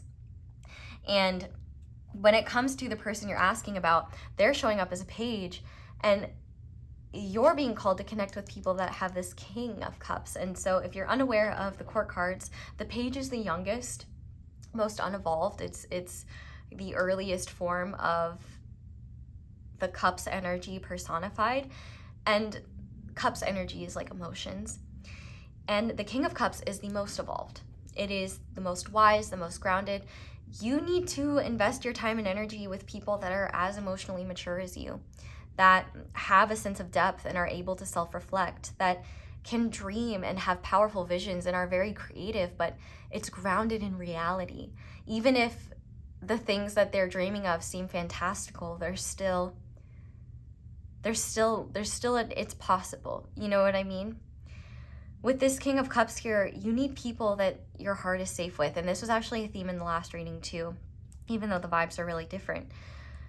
You need people that have emotional maturity to them and will not lash out at you for being successful and for doing great things and for being abundant and for being full of love. You need someone that will recognize that love and be not only be able to share it with you, but also admire you. Someone who has the wisdom and maturity to cheer for others and be happy for their successes rather than envious and try to tear them down. This reading is not necessarily a warning, but a reality check for you, pile 2. Because not everybody can eat at your table. And you can still want everyone to eat, but not everybody gets an invite at the table. And this person, they belong at the kids' table. That is where their name card is. You are at the adults' table. And it doesn't matter how old or how young you are, you have that level of maturity and you can connect.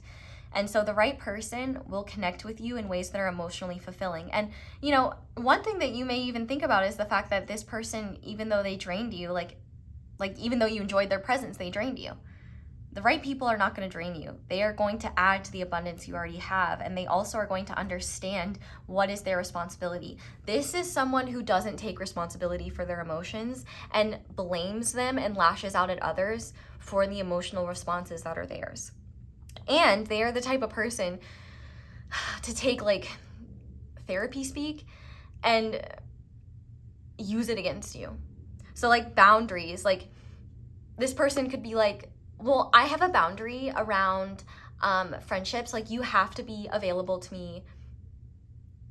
You have to call me back. Or I have a boundary. Like you know those people that are just like, I have a boundary. And it's this ridiculous requirement that's very obviously not a boundary, but someone trying to use the word boundary as a way to manipulating you into doing what you want. Yeah, that's their vibe. And that's not fair to you. And you need also, I feel like the types of people that you connect with will be able to be that safeguard when you can't see it for yourself. Because I do think you see the best in people, and that's beautiful. But sometimes an outside opinion to be like, hey, like, I don't really think they have, like, you know, your best, like, I don't think they have the greatest intentions, or I don't really think this person truly values you. Like, they might, I don't want to say this person took advantage of you, but I do think that they were really jealous of you and were probably not the best friend to you. Even if they were sometimes, it's one thing that I've had to learn as someone that sees the best in people is to discern based on what someone's worst is. Because once you know what their worst is, that can kind of gauge whether they're a healthy person or not. You know, if at your worst, you guys have a healthy discussion and be like, hey, this thing hurt me. Like, can we talk about it? Can we heal? Like, yeah, that's the type of relationship where healing can happen. But let's say, you know, with a person like this, they're just like, they're going to create problems out of nothing, out of their own insecurities. Oh, you didn't text them back quickly enough? Well, then they're going to come up with all these reasons. Well, pile 2 just must think they're better than me. And, you know, how could they not consider my feelings, blah, blah, blah. It's just, it's very self-centered. And it's very like, I am in emotional pain. And rather than dealing with it, I am going to chronically disassociate and fantasize about the life that I want, whilst not taking any action towards it and actively blaming everyone else around me for not giving me what I want. It's really exhausting energy. And honestly, I don't know how abundant you would be hanging around with them too long, because they just are a bit of an energy suck. Like, I feel my energy being sucked just like from like channeling them. And and this doesn't mean that they're a bad person. It just means that they're emotionally immature and incredibly distorted. And guess what? A lot of people are like that. And that doesn't mean that they're a bad person. It just means that this is where they're at, and that's okay. You need people who have emotional maturity and have people that can, you know, uplift and support you. And also, you know, when you want to devolve into an immature place, or you want someone's perspective, like the advice that your person would give you versus the advice that a King of Cups person would give you is like night and day. Like, let's say, for example, someone wasn't texting you back and you were like, oh, I'm worried they're gonna reject me, I'm worried they don't like me. This person would say, well, screw them, post something on your story with someone else, make them jealous, like do this, do that. Like a lot of emotionally immature egoic suggestions, whereas the King of Cups would say, well, maybe they're busy. Have you guys talked about like the frequency of how much you communicate? How important is that to you? Are they capable of doing that? Maybe you should have a talk with them and talk about what's important to you. Like they're also not going to tell you what to do. They're going to give you suggestions, whereas this person's going to be like, no, you need to do this. And like they are so sure about like what they're saying and what they're doing that they're not going to consider anything else. So, Spirit, what does Pile 2 need to know about their connection with this person? Why are they still holding on to it?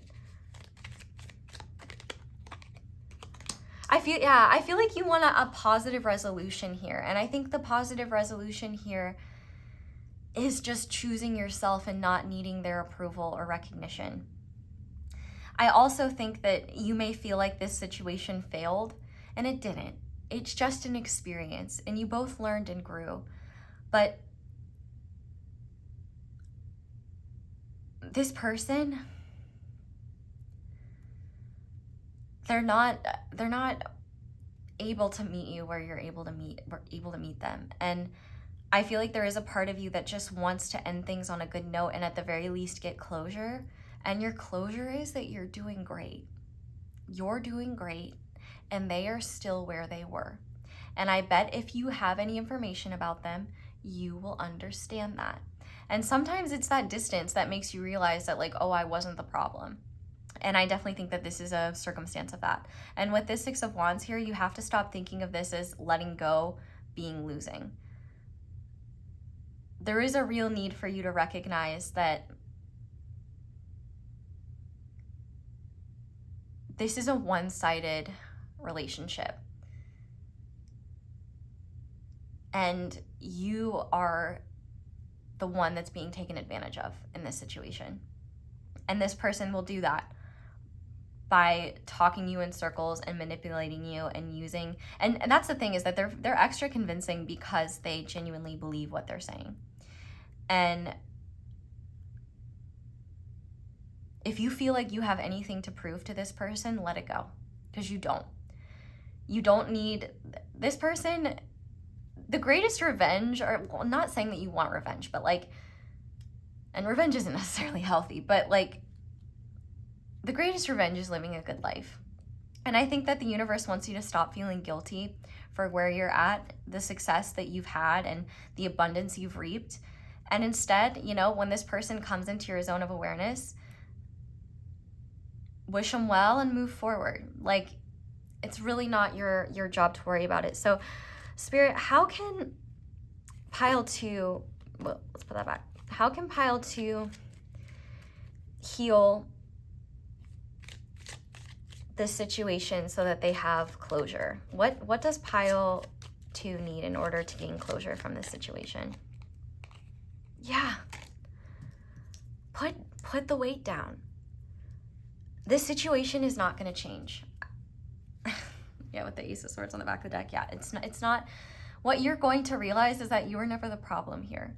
This person has deep-seated issues that are not yours to resolve. And as someone that's channeling their energy, I feel like a mama bird right now. Like, I'm just kind of like horrified. Like, oh my God, I don't want Pile 2 like being around them. Like, it's like I see a snake in the grass and I want to protect my baby. Like, you're my baby, I want to protect you. And like that is the truth. Like, even though you can take care of yourself, like, I feel like you just have this you are so willing to give people second chances and persevere, and so willing to try to make things right. And that's what you're doing wrong. There was nothing wrong with you to begin with. And with this Knight of Pentacles and this Ten of Wands, this person is not going to come in and give you the resolve that you're looking for, the resolution that you've needed.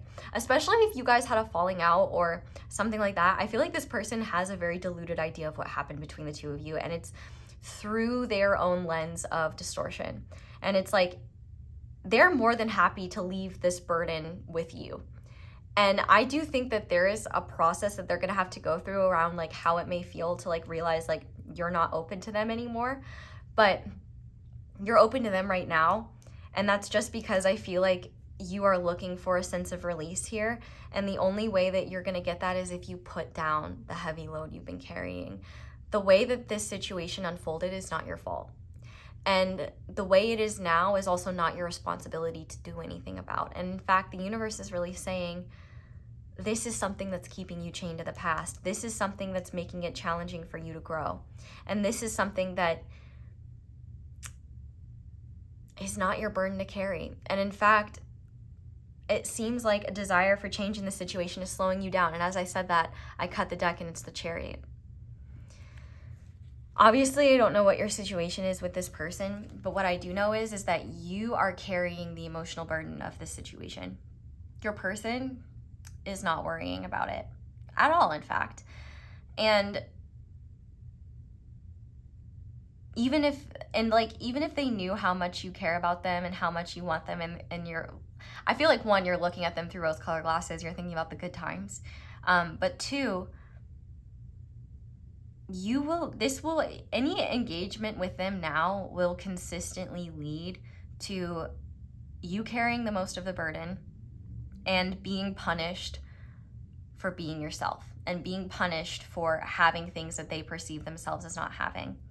And I feel like what you need to know is that nothing has changed, and the proof is in the pudding, because no matter how much time has passed, look at yourself and where you were when you first met this person versus when, things stopped being good between the two of you, and look at where you're at now, and look at where your person has been, at least as far as you're aware.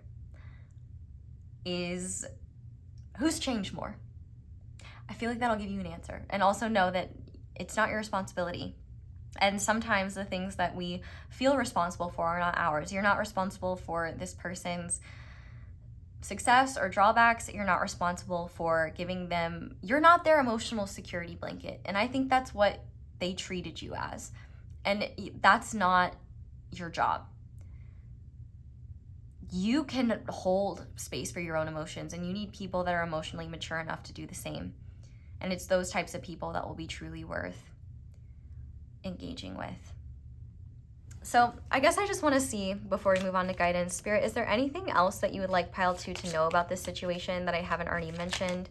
What could bring closure, healing, and awareness? The Page of Pentacles.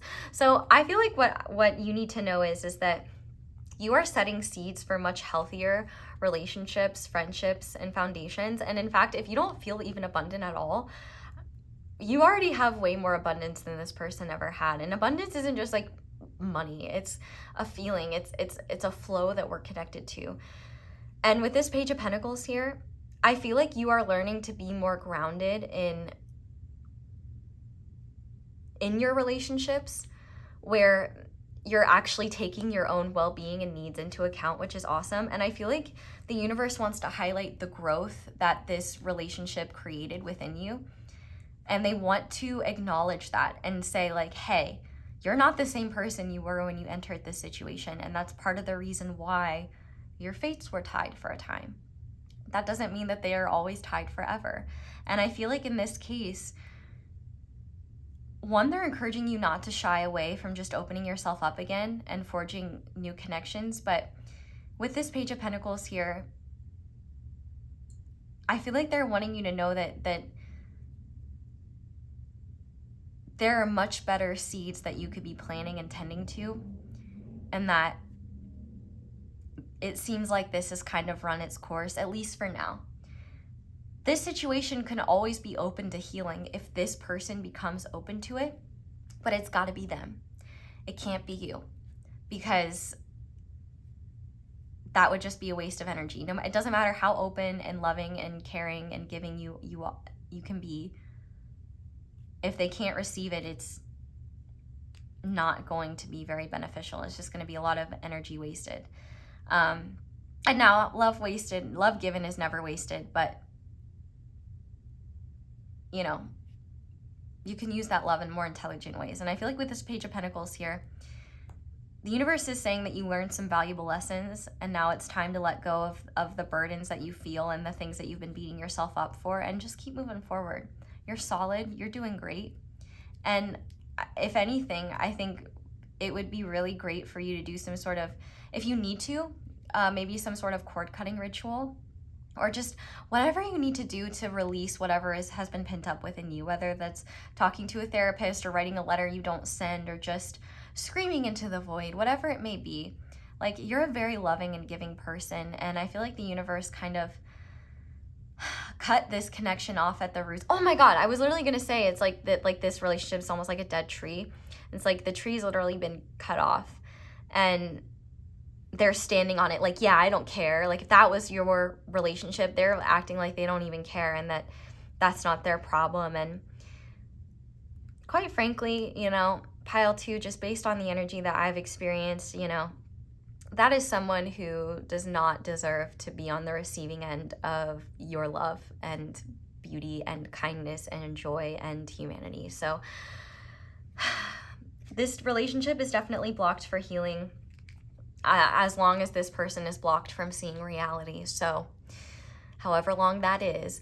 But the good news is that you're already planting seeds towards much more beautiful things. And in fact, what the universe is saying is, especially with this Page of Pentacles, what you need to know is that you've done all you can, and you need to let go of responsibility. You're not responsible for that person's distortions. You're not responsible for that person's pain. I don't even want to call them your person, because like they don't even want to be called that. You know what I mean? Like, they don't want to be called your family member, your friend, your person,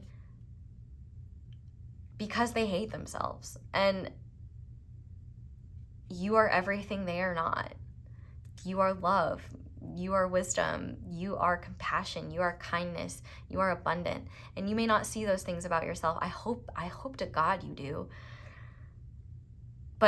And maybe you do, but you've just been thinking like, yeah, well, maybe they'll receive it differently this time, or maybe they'll be healthier. And it's like, it's not looking good, Chief. I think it would be a better use of your time and energy to continue tending and planting seeds towards what continues to nurture you. And I think you know deep down that this is kind of the answer you were going to get. But I think it's so beautiful that you still have love for them and still hope that things can change. And you know what? I'll just say a prayer right now for your person, pile 2, that they have the circumstances they need to heal, and that if there is any closure or resolution that can happen, I pray that you receive it. I pray that they receive it too. And I pray that healing comes in whatever form will be most aligned for both of you. And I also pray that you see things clearly too, from a place of recognizing what is your responsibility and what isn't. And I pray that you are able to see clearly what is not yours to carry. And I pray that you let it go and just put it down, because it's not yours to carry in the first place. And actually, fun fact, I think when you put this down, your person is in for a whirlwind of emotional chaos. Because I actually think that because you're kind of tied in with each other right now, you're carrying a lot of their emotional burden for them. And you're playing into their projections by thinking it's your responsibility to heal this, by thinking it's your job. It's not. Keep doing you. Let it go. You just channel your inner Elsa and let that shit go. Let it go. And don't stop giving your love to others, but give it to those that can actually receive it. And with the Page of Pentacles here, I feel like too, you know, at one time, and look, the Page of Pentacles is looking at the Page of Cups. And I feel like at one time, the both of you were on the same playing field, and the both of you did have things to learn from each other. But your person didn't learn and you did. And your person is bitter about that because they didn't fulfill their role in this. And that's not your job. Your job is to continue slaying. So with that being said, let's go ahead now and just finish off with some guidance for you and see what Spirit wants you to know moving forward. Spirit, what guidance do you have for pile 2 when it comes to this reading, their life in general, their soul? What guidance could be most effective for them at this time? Self-worth, yeah. Beautiful. Okay. And I think that's the thing is like maybe some of your self-worth has been rooted in this person's approval, or you feel like their rejection of you means that there's something wrong with you, and it's like maybe you want to kind of prove your worth, but that's not your job. And that's what this person wants because that makes them feel powerful, and that's distorted. This is the type of person that levels. So they bring you down they try to bring you down so that you're on their level rather than trying to lift themselves up to meet you where you're at. Sometimes the hardest part of the journey is believing you're worthy of the trip. Do you know just how worthy, amazing, and unique you are? You are incredible. Yes, you are. And if you've picked this card, we would like you to also see the amazing soul that is you. You are enough. Step back from trying to justify your existence with all the things that you constantly do. Stop comparing yourself to others, dear one.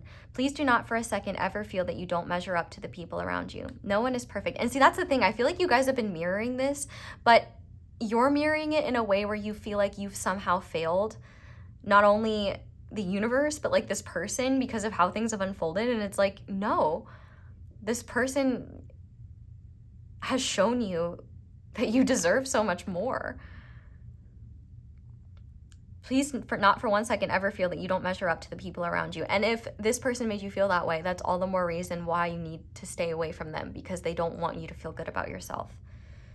No one is perfect, even the people that you may be comparing and measuring yourself against. And that's what your person doesn't realize. Too much of your personal power is being given to others, which can be draining on your own energy supplies. One of the most fundamental questions to ask yourself is, how much do I love myself? Take some time out of your schedule and reflect on this question. The extent to which you love yourself dictates how successful you are in every facet of your mind, body, and spirit. You are worthy. It's time to stop walking in the shadow of others. Take your place on your own golden chair. Sit amongst the gods and goddesses and shine your radiant light. Appreciate yourself and all the beauty you bring to this world. The more you come to see your own value and worth, the more others come to see these qualities within you. No matter who you are or what you feel you have accomplished in this life, you are magnificent and unique, but most importantly, you are enough. Take your place and shine. Holy Spirit, fill me with love and help me embrace the light, love, and creative soul that is truly me. Yeah, and so what Spirit is really saying is that this person helped you see your own self-worth, whether you realize it or not, and that's why you haven't been able to let go of this situation, because this situation not healing, this rift between the two of you, is not about you. It's about them and how they feel about themselves and how you trigger those feelings of inadequacy. And in turn, you pick up on those and they make you feel not good enough. And so then you can really want this person to, apologize or be like, you're right, I didn't see this, and they're not. They're gonna double down.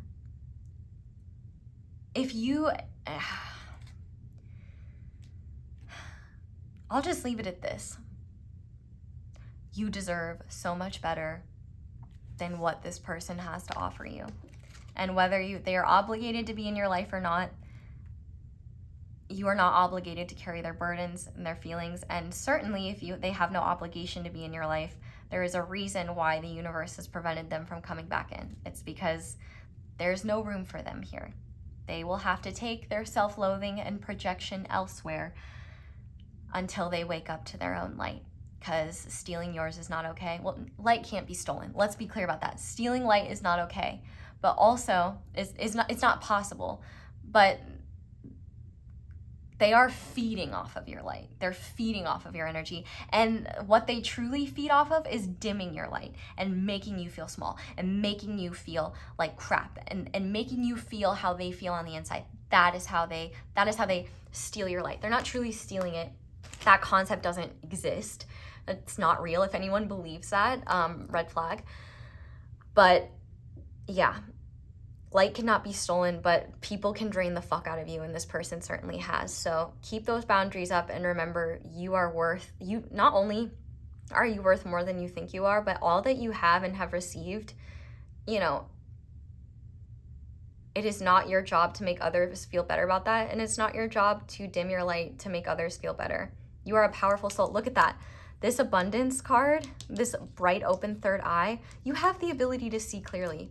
Take off the rose-colored glasses and trust your intuition, because I think your intuition knows this is not a safe person and their problems are not yours to solve. And I would say you're absolutely right, pile 2. And also, you're doing amazing. And I hope you continue to slay as hard as you have been.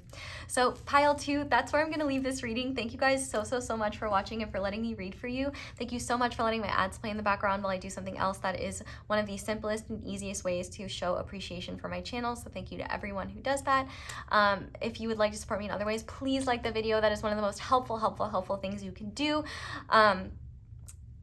Comment down below, let me know how it resonates. You can subscribe if you haven't already, and click that little notification bell to be notified whenever I upload a new reading. Shout out to my notification squad. I love you guys. You can check out my merch. You can check out my candles. Well, this is technically the Archangel Raphael candle. It's not part of my candle line, but all candles on Angelic Magic 888 site are, the code ASO10 for 10% off can be used. So, yeehaw. Okay.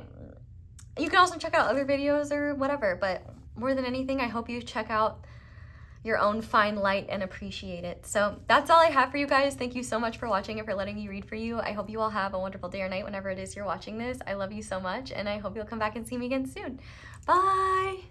Hi there, pile 3. Welcome to your reading, and thank you so much for being here. If you guys chose the Bumblebee, Jasper, Sun, and the Sleepwalker's Tarot mini edition, this is going to be your reading on can this relationship be healed. So we will use the tarot in a bit, but we're going to start by looking at whether the energies for healing are open or blocked. So we're going to start with your energy here on the left. So for you, we have the Fairweather Friend in reverse and Grieve.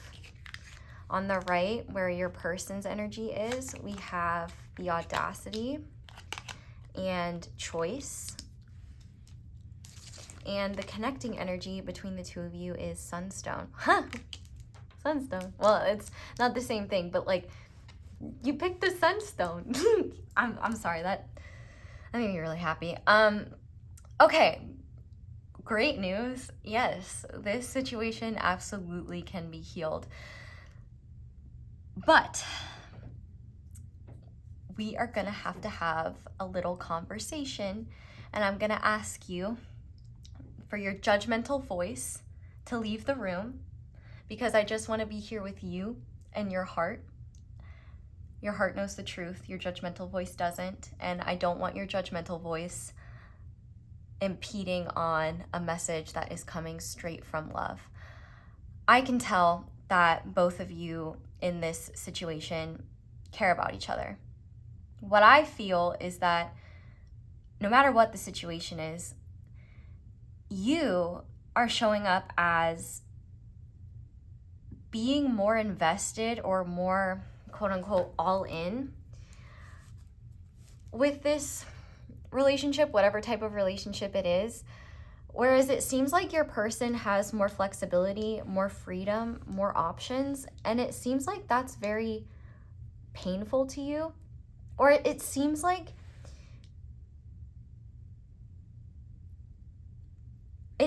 you've taken something that this person did very personally, and I feel like it's triggered some catastrophizing tendencies within you, where a perceived rejection that may have not even been personal, you may be taking it personally, and also taking it as a sign that this situation can't move forward, or that you're not good enough. It just seems like something small that this person did, and let me be clear, just because it was small to an outsider's perspective doesn't mean it wasn't big to you, and doesn't mean it wasn't important to you. I'm not saying small in the sense that your feelings aren't valid. Your feelings are valid. The actions you take may not, because of them may not be. But I feel like whatever this person perceives doing, they thought it was something small. They didn't really understand why this was a big deal. And I'm kind of really intrigued by the fact that there's all these little stars here in their card, and in your card it's just one big star, and it's grieving. And so I feel like whatever situation is going on here, I do think that there are past wounds that is intensifying this. I feel like both of you don't want to be at the place where you are at currently, and both of you want to see clearly. It's like there's clouds of confusion over things right now, especially because your person is taking your reaction to whatever they did personally because they care. And also, they're like, well, I couldn't have known that this would happen. How could I know? Well, maybe they did know and maybe they forgot. I don't know. I don't know the situation. But what I do know is that I can tell you're a very loyal person, and you're the type of person to put your all into something. And it seems like whatever this person did, it triggered old feelings that you've had of people not having your back, not supporting you, leaving you in the mud, quite literally being fair weather friends. And I feel like there is this energy here where you may be predetermining your person's intentions or your person's reasons for doing what they've done from a place of your wounds rather than from the truth of what actually happened. It's getting dark, so I'm gonna go turn a light on real quick. Hello, I'm back. Okay, yeah, we had to add some light to this situation. I definitely think that both of you want more clarity here. I wouldn't be shocked if your person is kind of unsure of what to do at this time. Like, I feel like there's a part of them that's also feeding into the emotional energy that you have, like, where they don't know what to do here, and they didn't realize that whatever they did that upset you would upset you. And so I think that is something that they're having a hard time with. And I also think as well, they're like really bummed out about this situation because they're like, man, things have been so much fun between us. Like, things have been going so well. Like, what happened here? And it seems like what happened here, which I'll confirm in the tarot, but it seems like they did something that made you feel like you weren't important and that you weren't a valued part of their life, or that, the way that you see them isn't as intimate as how they see you. And now obviously, like, take that as it resonates, because for some of you, intimacy is not the problem. But of course, intimacy doesn't have to be romantic. And I'm not gonna lie, pile 3, it does kind of seem like your person maybe has a bit less wounds around rejection and around, I don't want to say that. Let's get into the tarot and let's look at things more deeply here, because one, I feel like you are pushing this person in this situation away out of fear that you will be rejected and out of fear that this is just another same old situation. But I genuinely feel like this person cares about you, and they want to make the best decision, but they also don't have clarity here. Like, there is a way through. This Sunstone card is an indication that the both of you want clarity, the both of you want resolution here, but in order to have resolution, you have to do things differently and create a new solution.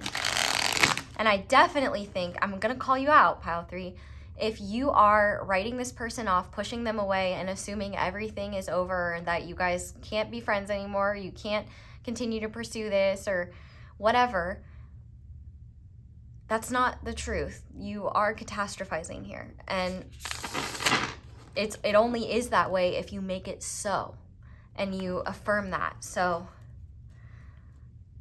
I just want to go a bit deeper. So can you give me insight on pile 3's perspective? Yeah, you feel like they made a choice that was really, you feel like they made a choice that didn't consider you, and you feel like they made a choice that indicates that you're not important to them and that they don't care about you.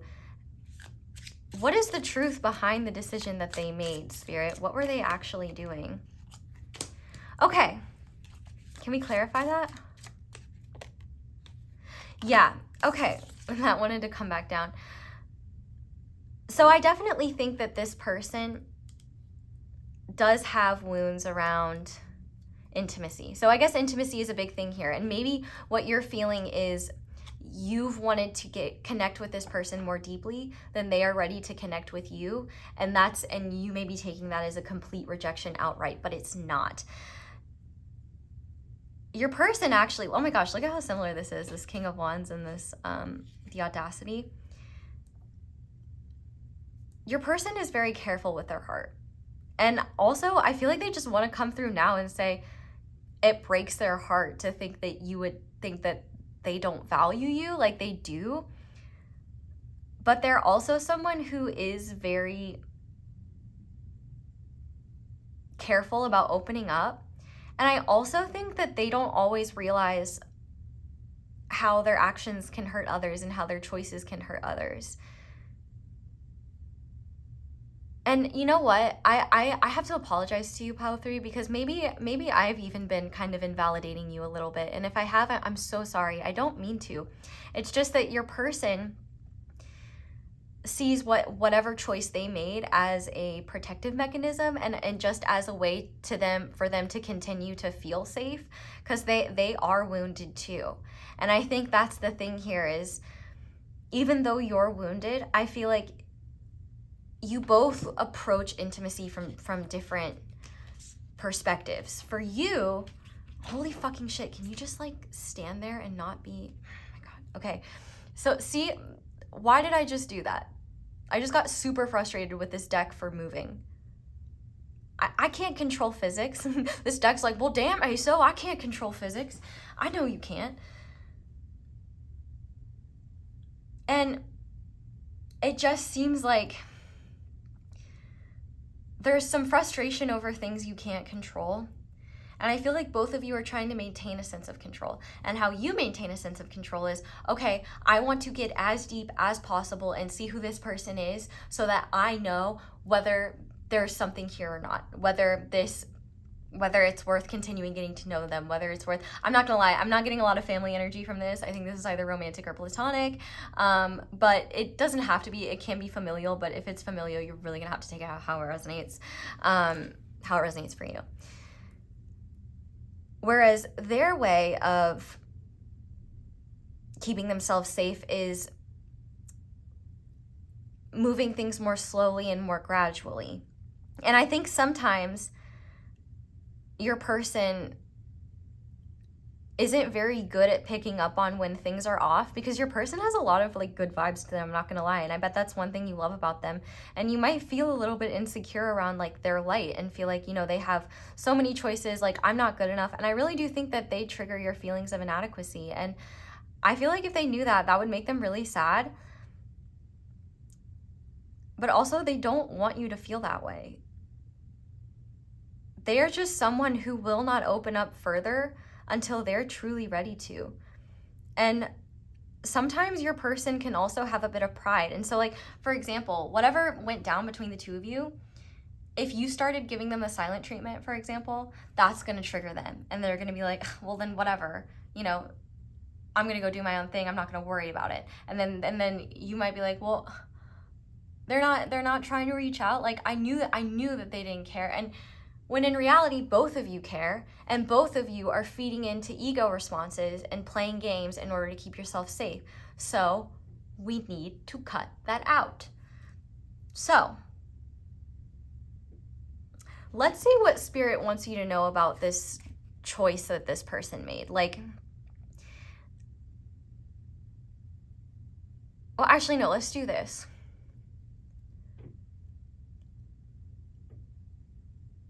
I was gonna do, should I do? Okay, let's do this. What is Pile 3 seeing, or What is the truth of the situation that pile 3 isn't seeing? The Magician. Yeah. Ooh, and this is a really interesting Magician. It's like this is a bloody, wounded Magician. This is a very gothic, crying Magician. Beware of your self-fulfilling prophecies. And beware, because you could create a situation. Okay, a lot of what you may be blaming this person for, you may have actually created with your own actions.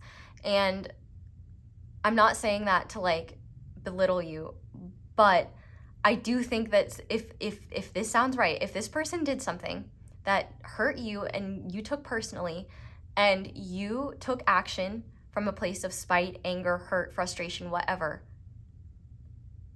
and they responded with something similar, that was, brother, I'm just gonna let you know, brother, sister, gender neutral sibling, you served the ball there and they volleyed it back. Like, if you want to play games, they'll play games. But if you play stupid games, you will win stupid prizes. And the reality here is that your tender heart is just afraid. And you're being hyper vigilant about protecting yourself. And that's understandable. But the healing here is not based in this person's approval or this person showing up the way you want them to.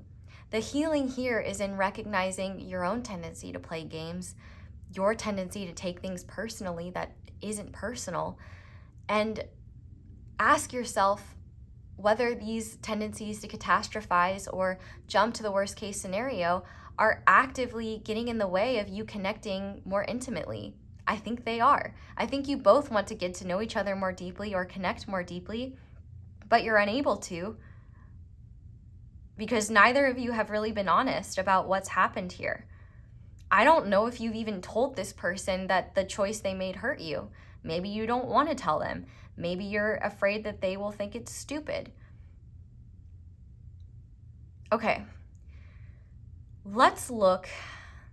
The reality is, though, if you don't want this situation to be over, if you want more closeness and healing, that's there, that's available. You just have to be willing to step into that energy and not be reliant on this person doing so. Because from this person's perspective, they didn't do anything wrong. Like, all of a sudden, you just switched up on them. And yeah, they're gonna feel some type of way about that, especially because they thought things were going well. You know what I mean? So there's tension here.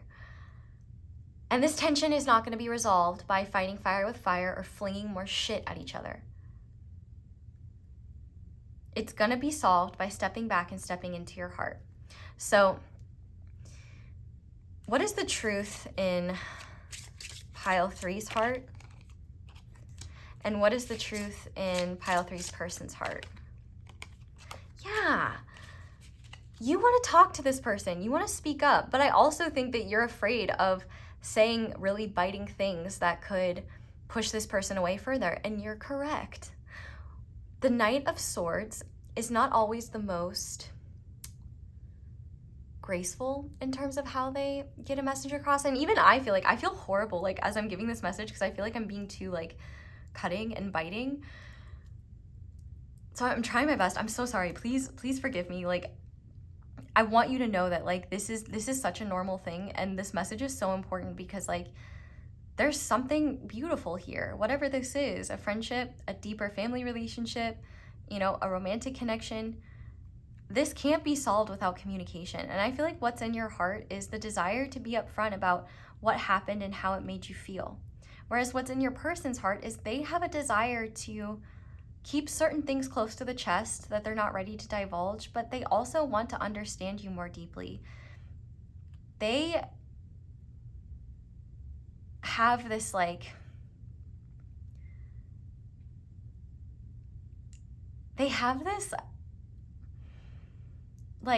this feeling of like, I don't want pile 3 to know what's in my heart for them because my heart is still fragile and I don't want them to take advantage of that. And even though you wouldn't, their own fears, so your fears are being triggered just as much as theirs are. So they have a hard time listening to their intuition when someone is upset at them. They are going to go into fight or flight mode then. And with this High Priestess card here, this person feels in their heart that you both have an intuitive connection and that you both get along well and that there's value here. But I also think that your person isn't sure where that value lies and how things are meant to continue. I feel like they are really trying their best to stay in their intuition and kind of stay present. But I also think what's in your heart is that you want them to come forward and apologize. But that doesn't make sense to them because they don't even realize they did something wrong. And maybe they didn't do anything wrong. Maybe they just did something and you took it personally. I don't know. But they're not going to know that that hurts you unless you speak up. And I think that if you're waiting for this person to come through and be like, you're right, I'm so sorry, I was selfish, they're not. Because truthfully speaking, I don't think that they were being selfish. I think they were doing what was best for them and you're perceiving it as selfish. And that's probably because you've been conditioned to give all of yourself to people and not make choices that are best for you. You've been conditioned to give all of yourself and find your worth in those that receive what you're willing to give. And when that's unbalanced, it can be really hard when you're trying to have healthy relationships. And it's like, well, if you're not taking everything that I have to give, and if you're not focusing all your energy on me, then how do I know that like I matter? You do matter. But what you need to see here is that you play a role in this situation just as much as they do. And they can't see their role and you can't either. And so that's why I'm here. And that's why, communication is so important. And instead of being accusatory, being like, hey, this thing kind of hurt me and it made me feel this way. I'm not saying that's the truth of your intentions, but, this is just kind of what happened and I don't want this to be the case. So let's just see here what perspective or growth is needed for your healing in this situation. Yeah, gosh, that's a mood. And what growth and healing is needed for your person? Cool, okay. And how can we begin this healing process? Okay, the world. So, for you, the healing is about looking at things differently. You are so busy crying over a situation that you perceive in your head that you're not realizing that there's an opportunity for emotional closeness here. For your person, they seem to already be doing the work, but they also do seem to have other priorities that they have to focus on. And that could quite literally be work. I feel like for them, they have been gradually growing and they want to know if they hurt your feelings. They want to know if you're upset.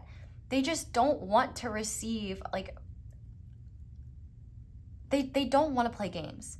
They are serious.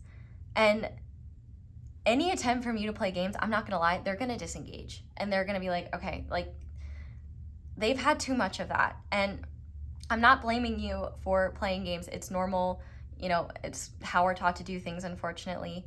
And you may not even see it as playing games. It's you're operating from a place of woundedness or from a place of fear. But that is a game. You're not being authentic. And I feel that this person can tell when you're being authentic. And they feel rejected by you because of whatever's happened between the two of you.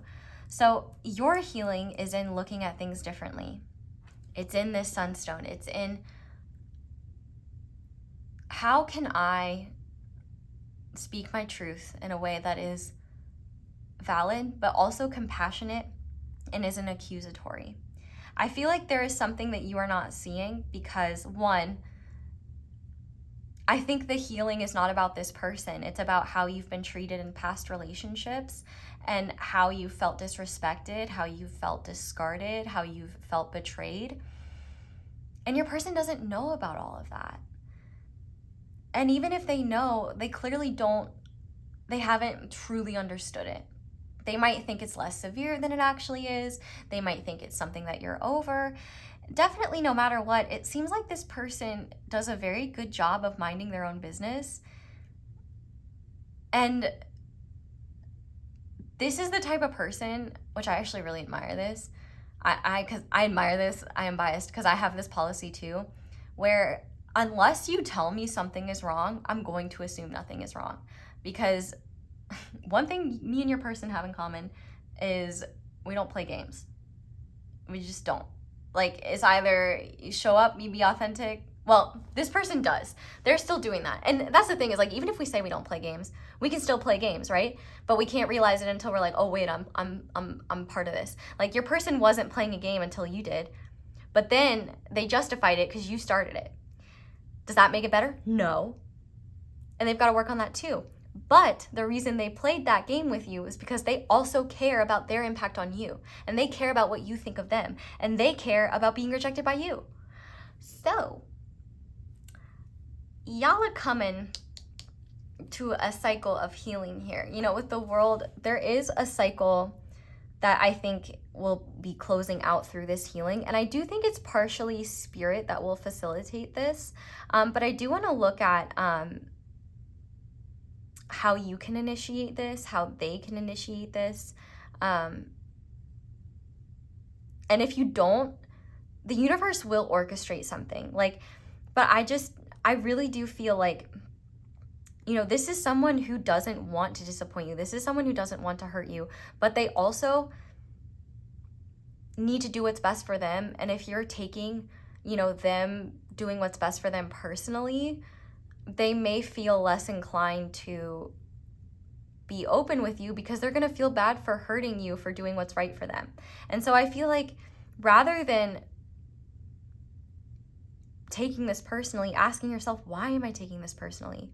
Am I not spending enough time with myself? Am I not prioritizing myself? Because if you're not, then yeah, it's going to be a lot harder to accept when someone else is making those decisions for themselves when, you know, you're not. But healing here is assured. Like, it's fixed. It's going to happen. But in your case, I definitely think your healing is around looking at things differently and not allowing your emotions to cloud your vision entirely, especially when they convince you that everything is doom and gloom. And your person's healing is in, you know, not falling back into old patterns and also, you know, maybe being a bit more open about what's going on with them, because I don't think they're maybe as open as well. But I think the thing is that their heart is just as tender as yours. I think that they're just better at hiding it.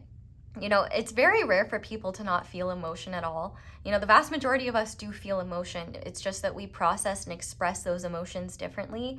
And you may process your emotions very quickly. You might move through emotional cycles very quickly. Whereas I feel like your person is a lot more consistent.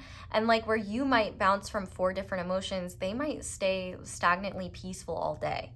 Like they might get passionate or motivated at certain points, but it's like there's less variation of where they're at. And I think that it's bewildering to them when that consistency isn't returned. So like for them, they're just like what happened? Like there's real confusion there. I'm hearing Come Together by the Beatles. So if Pile 3 wants to initiate healing with their person, what do they need to do? The King of Pentacles. I'm going to get the book. I found it. It was by my toilet. Just being real. But I also want to mention, I feel like it's really interesting. I typically don't stop the camera to go and do things. And I've done that twice in this reading. So I almost wonder too if there are almost like necessary pauses in communication or just engaging with each other, just so that you can kind of gather your bearings and see things more clearly. So for the King of Pentacles, this is the How to Read Tarot, a Modern Guide. This was the first tarot book I ever got, if you couldn't tell. It's been used a little bit. So we're gonna look at the personal spiritual definition of the King of Pentacles. Let me move him over. Good old common sense is what you need to make the decision in front of you concerning your personal and or spiritual life. You're being reminded that success doesn't happen overnight. It is usually achieved over time. Have patience, make a plan to help guide you toward your end goal. Ask for what you know you are worthy of so that you can create long-term security and stability. If you are thinking about taking a risk, weigh the pros and cons before you take a leap into the unknown. Don't forget to take care of yourself in mind, body, including enjoying the finer things in life, soul, and spirit. So I think that this is the perfect guidance for you. Like, there is a need for you to challenge what your emotions are telling you and be like, is this the truth? Or are these my fears trying to tell me this is the truth? Like, common sense, I think, is a big thing here, because you may make assumptions and then see them as truth and never stop to ask yourself, wait a second, is it even plausible that they would be seeing things that way? Unless you have said something explicitly, you can't assume that they know and understand it. And even if you have, checking back and being like, hey, do you remember when I said X, Y, Z? And if they're like, yeah, you should be like, can you remind me what I said again?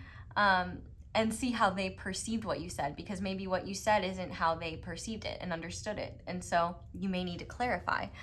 But your healing is in your own self-worth and sense of security and caring for yourself. It seems like the excitement of this situation has created attachment really fast and also fear of losing this person really fast. And the thing is that whether this person is meant to be in your life for a reason or a season, their presence shouldn't make or break your emotional state. And if it is, that's probably a sign of codependency that you need to look at within yourself. Because now, not to say that like, oh, humans shouldn't forge connections or depend on others. I'm not saying that, but you know, if your emotional state is wholly dependent on how this person shows up, or can easily be altered by how this person shows up, you may need to look at your attachment to how they show up and how attached you are to their presence. And that may be why this person is being very cautious about being open, because maybe they've been in situations where they've jumped in too quickly, too deep, and they've gotten hurt. And so they want to know that they are safe to take things slow. Whereas you seem to be the type of person where you want to know it's safe, so you want to get to know them as deeply, as quickly as possible, so that you can know whether it's safe to stick around or not. And it seems like the both of you will have to find a happy medium there. But if Pile 3's person initiates healing, how would they go about that? Okay, well, here's the good news. I definitely think that they couldn't stay away for long. I do feel like they are the type of person who, even if they didn't feel like they were wrong, they would apologize. I feel like they've been trying to do that less. And I guess here's the thing, nobody's wrong here. You both are just operating under a lack of clarity, miscommunications, and your wounds are doing the talking for the both of you. And so it's creating this barrier where there really doesn't need to be one. It's just the both of you like building walls instead of bridges. And I feel like your person can and does want to build a bridge. And I think the universe will bring things around if you don't or they don't. But I do think you may need to ask yourself, like, hey, Pile 3, or I guess whatever your name is, maybe we should just take the night off and just sleep.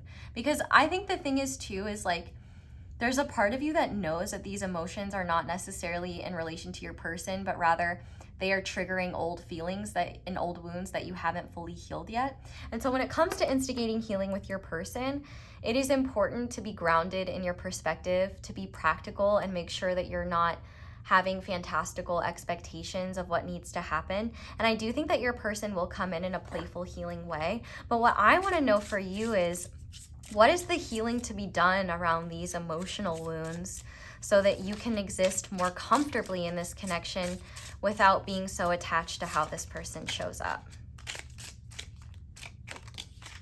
Okay. We have the 5 of Pentacles in reverse. So this is a matter of letting go of the past and letting go of losses and letting go of lack mentality.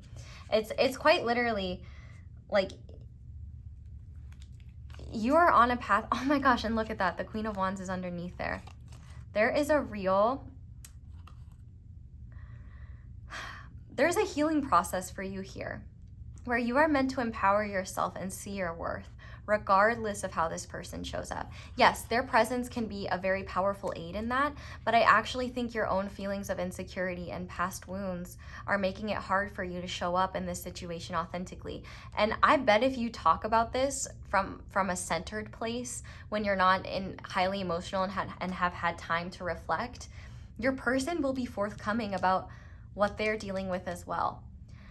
I do want to note that if you resonate with seeing how you initiated this situation, I think it would mean a lot to this person to not have to be the one to show up. And I think it would mean a lot to this person to just know where you're at from an authentic place. They're not going to be offended. With the star being on the back of the deck, that's like why I'm holding this here. There's healing, hope, and beautiful things in the future for you. And it's really hard to see them because you do have unresolved wounds around the past. One form of healing that I think you could do is quite literally getting rid of the things that attach you to your past reality. Let go of those. Any sort of therapy that could be useful, but I also heard past life regression that might be helpful. Maybe these wounds run deeper than this lifetime. But I also just think it's a matter of letting go. What will help you let go of the past? Do you need to move through these emotions? Do you need to find assistance? Do you need to do a releasing ritual? Your intuition will tell you that. And if you don't know what to do, pray for the answers. Just ask the universe, how can I let go of this? How can I heal this? And the thing is that if you try to let go of something prematurely, it'll probably boomerang right back to you. And so if you're not ready to let go of something yet, acknowledge that and accept that. And understand it as a work in progress and something that you're releasing more slowly rather than immediately. But there is healing coming. And I do feel like this person could be a powerful resource in terms of growth and healing. And I feel like there could be a lot of bondage. I don't know, that depends on you guys. There could be a lot of bonding over healing from people that have mistreated you both. And I think that is the real thing here. Can this relationship be healed? Absolutely. You both are open to it. But I think in your case, you are having a much harder time seeing that there are all these opportunities for healing and that things can be done differently because you are so used to the same story and you are in this place where like naturally your conscious mind is going to assume I've seen this before, it's going to happen the same way, when you don't know that to be the truth. It's scary to be open to the unknown, but the reality is that nothing is going to change if you don't change how you look at things and if you don't change how you view your past. Because I feel like there is a part of you that genuinely believes that you cannot escape your past, and that's not the truth. Not only can you be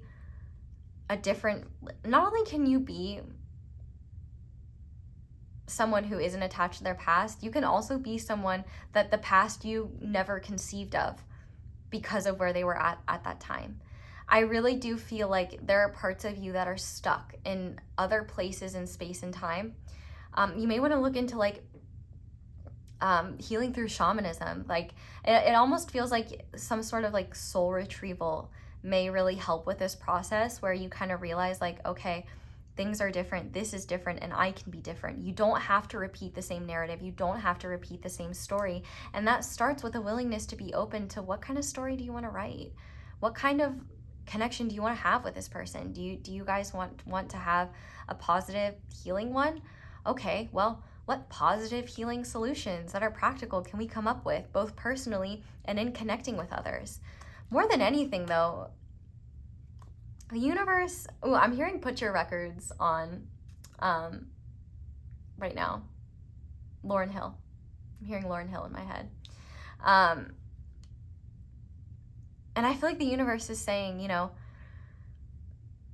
you are going to continue to see your past everywhere and in everything and as a potential threat until you make peace with your past and at least come to a place of acceptance around it and awareness of the fact that the past does not have to dictate the present and the future.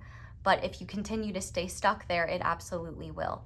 So whatever you need to do, and I can't do that for you. I know sometimes some of y'all get really mad at me, but like I know it's frustrating. Healing is hard, but I can tell you where the bathroom is. I can tell you the process of going to the bathroom, but I'm not gonna wipe your ass for you, okay? You've got 2 hands.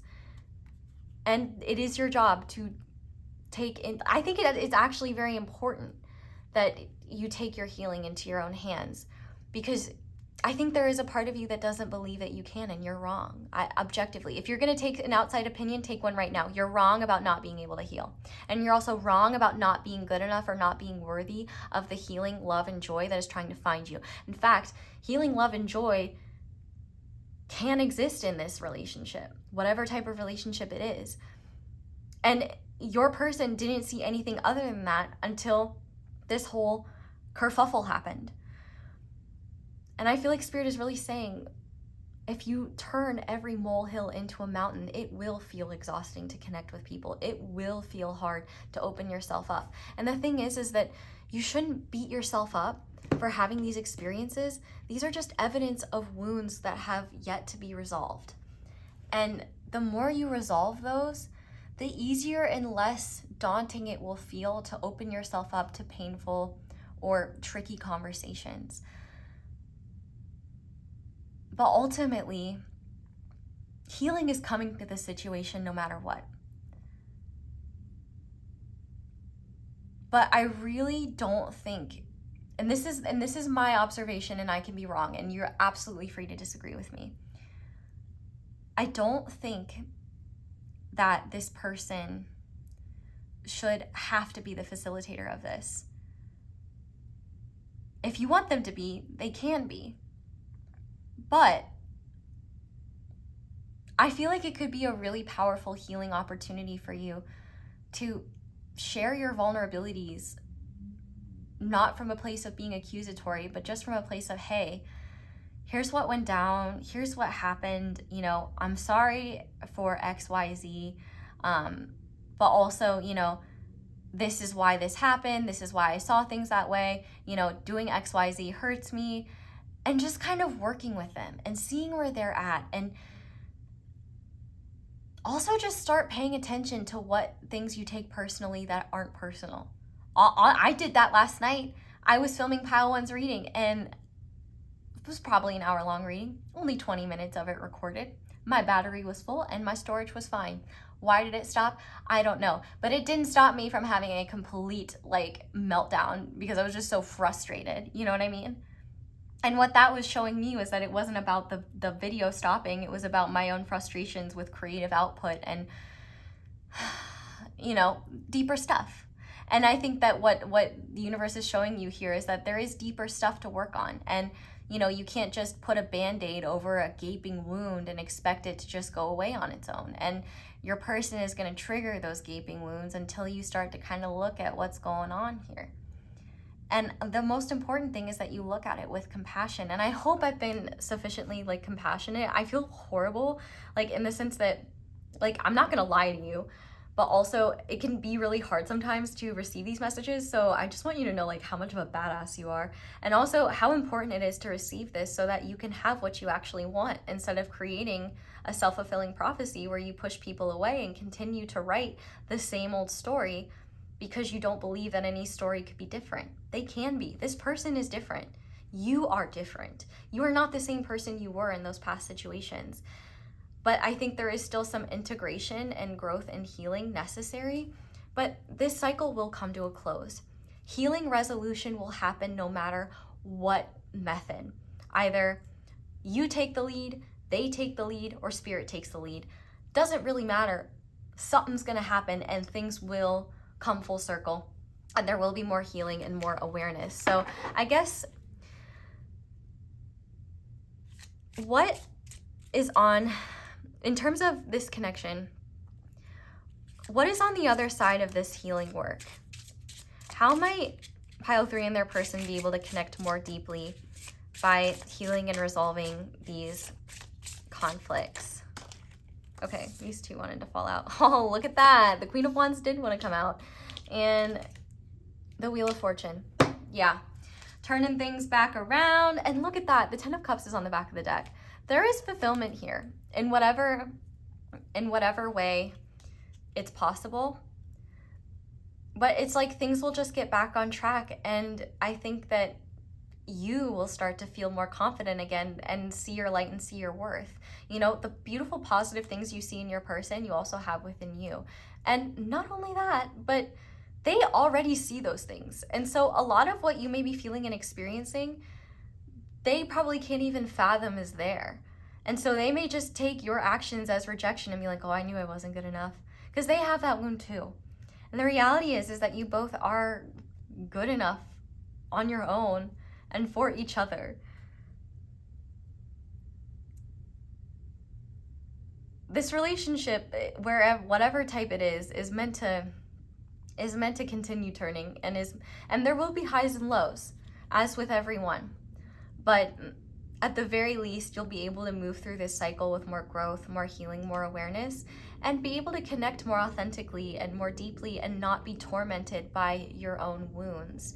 You know, that's the thing, is like when we leave these things unresolved, they express themselves in different ways that can be really harmful to us. And I feel like what Spirit is saying here is that we don't want that situation to happen. We need you to see things more clearly so that not only can you be kinder and more loving to yourself, but you can also extend that to others and not be as affected when someone makes a decision that may or may not be personal that hurts you. You know, just because it happened doesn't mean that you should ignore it and pretend like it's fine, but instead be like, hey, you know, when you did X, Y, Z, that really hurt me. And maybe it's the process of talking it out where you'll see like, oh, that wasn't personal, or oh, maybe that was a bit silly, or no, actually I was validated at being hurt. And this person and your person can be like, yeah, you know, that kind of was a selfish decision and I'm sorry. Like, the one thing I will give your person credit for is that they're not above saying I'm sorry, even if they're wrong, even if they know they're not wrong,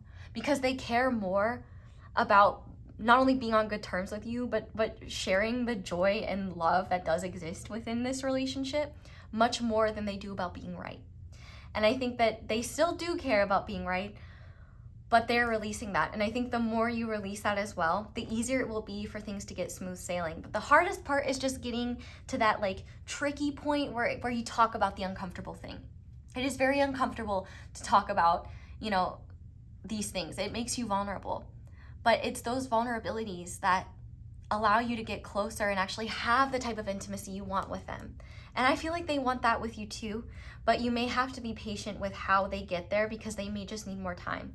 You know, it's like you're the type of person to dive straight into the pool, whereas they need time to kind of acclimate and get warm. It's 2 different approaches. Neither are wrong. They're just different.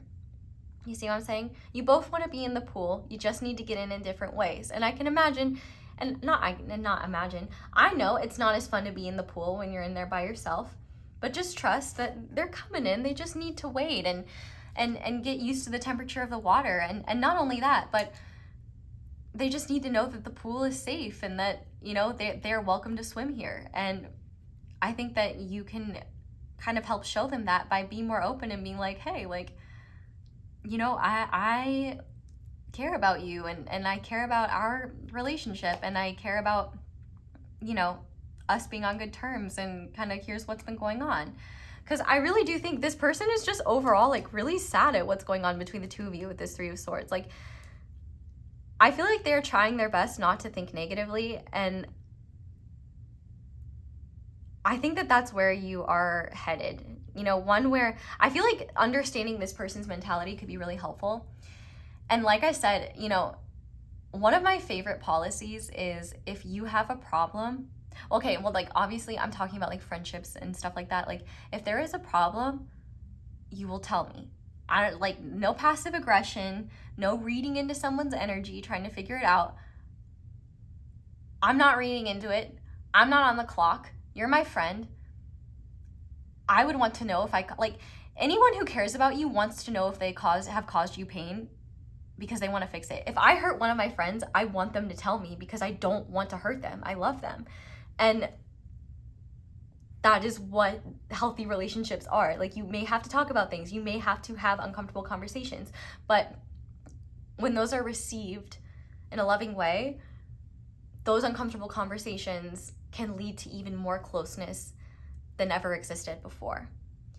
I really think there's something beautiful here. Don't beat yourself up, but do acknowledge the fact that you do have past wounds that you may be projecting on this person, and they're just trying to keep you safe, but they're actually keeping out what you so desperately want to bring into your world. And so until you can kind of make space for more of that to come in, this story is going to continue playing out. But I know it's not going to continue to playing out because we've sat through this reading together. And I know that even if you don't know what the solution is yet, you're going to remain open-minded and kind to yourself and allow things to flow. And if you don't know what to do yet, you don't have to do anything. If you're not ready to talk to this person yet, don't. You know, you may need time to process your emotions. You know, it's hard to see the bottom of water when the water's rushing and raging, right? You may need to wait until you're at a state of emotional calm before you kind of start to process things, and that's okay. Don't judge your emotions. They're just telling you something. And it seems like what your emotions are telling you is I'm not over some of the ways in which we've been wounded in the past, and these things are inhibiting my ability to connect because I'm afraid of being hurt again. And Spirit is really saying it's time to start moving out of that. And I think that not only is this relationship an example of how you can do that, but I also think that, you know, there's a wealth of insight within you just waiting to be explored. And I also think that the hardest thing you need to do is just observe yourself without judging yourself and just be with yourself. Because that's the thing, actual presence with ourselves can be such a powerful healing thing, because it's so easy to disconnect from ourselves and only have connection with when we're with others. And so I feel like Spirit is really challenging you to connect with yourself in a way where you just sit with what is, and instead of judging it, being like, okay, thank you for sharing with me, and going from there. I don't have all the answers in terms of how you heal and how you go about this. You don't need to be perfectly healed in order for this to work out. There's no such thing as being perfectly healed. But there is such thing as healing and growing together, and I think that that's something the universe wants to make happen between the two of you. So we're going to go ahead and finish off now with a guidance card for you and just see, Spirit, what guidance do you have for pile 3 that could be most helpful and healing for them at this time? There we go, baby. We have unconditional love. And me burping. Ah! What fell? Just a book. Okay. Meow, meow, meow, meow. 34.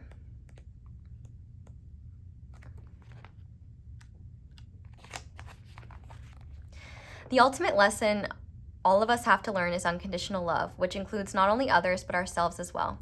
You have a choice between 2 doors: unconditional love and conditional love. Unconditional love is love without judgment, conditions, expectations, and demands. It is love that stems from the heart space and is comprised completely of pure love, forgiveness, and compassion. Conditional love is love with conditions, expectations, attachments, fear, and judgments. Love is given and received freely as long as the conditions of the love contract are being met. When others fail to meet the requirements of the love contract, love is lost and replaced with issues of fear, distrust, and doubts. To have unconditional love is to first love yourself entirely. When you can completely love yourself with all your imperfections, you will have greater love and compassion towards others. If you are in a space where your love is conditional, ask yourself, where does this condition stem? Most often you will find limiting thoughts and beliefs lingering in your subconscious. Deeper still, you may uncover the wounded child within you. It is to this child that love, understanding, and compassion must be shared. Now that you see the inner wounds within you with the gentleness of love, you are better able to see the wounded child within others. You will clearly see the part of them that is in most need of love. This does not mean that you must stay in a situation that does not serve your highest good. Sometimes loving unconditionally means having to walk away. The affirmation is, I love all facets of myself and send any hurt or wounds within me love and compassion. And I think that is so true. Like this is really an opportunity for you to shift from conditional to unconditional love. And that starts with you. You can't have, you cannot truly be compassionate if you don't have compassion for yourself. And unconditional love for self helps you understand what is healthy and reasonable in terms of loving others and what isn't. Because unconditional love is not martyring yourself for another or accepting behavior that is unfair. But sometimes unconditional love gives us uncomfortable truths that we need to see, because the truth loves us so much and knows that there's a more loving way that we can exist in the world, and a way in which we can be more loving to ourselves, more understanding to ourselves, and more fair to ourselves. And the universe loves you so much, and I love you so much, Pile 3. I understand if you hate me after this message. I'm not taking it personally. You know, this was a tough message to give, and I hope that, you know, you received it without feeling judged or shamed. It is never my intention to do that. And I just want you to know, I don't judge you. I don't think it's shameful. I think where you're at is very normal, and I think that where you're at is shared by a lot more people than you realize.